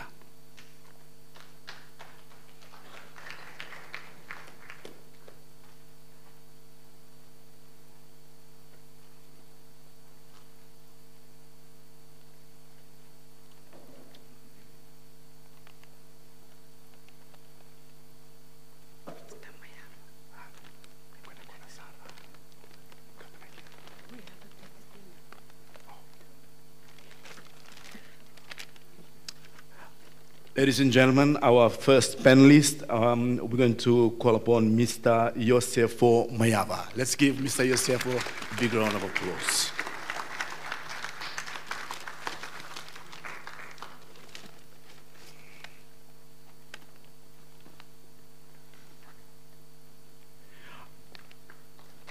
Our next panelist, none other than Professor Randolph Femen, will call upon Professor. Thank you so much.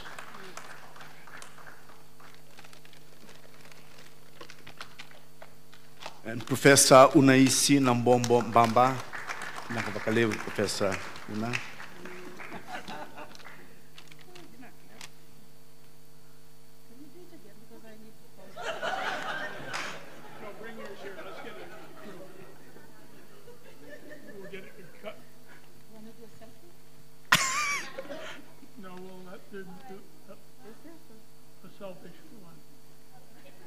And finally, our moderator, Dr. Navanieli Rika.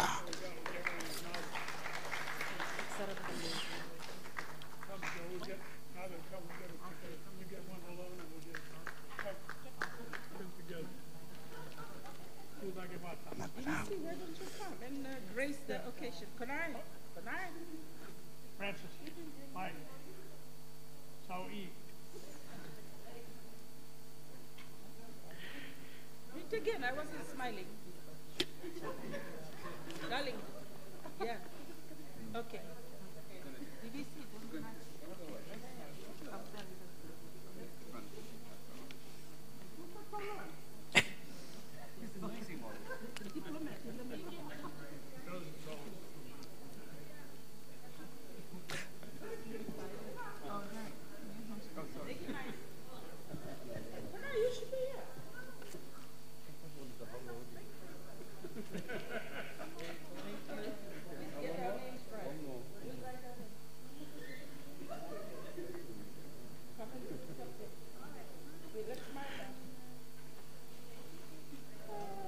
Thank you, ladies and gentlemen, for your patience and attendance tonight. We hope that the panel discussions provide a stimulus for further debates and discussion. For those of you who are interested, the Oceania Center has an upcoming retrospective multimedia exhibition that will be open to the public from March the 19th to April the 20th. Talking to the Ancestors presents a series of more than 300 photographs mapping 50 years of USP service to the region. The exhibition will be housed at the Oceania Gallery and at the Pacific Studies Building. More information on our April evening seminar will be advertised in the coming month. Thank you for joining us. We hope you've enjoyed the evening, and we are inviting everybody to light refreshments. Navalevu, have a good evening, everybody.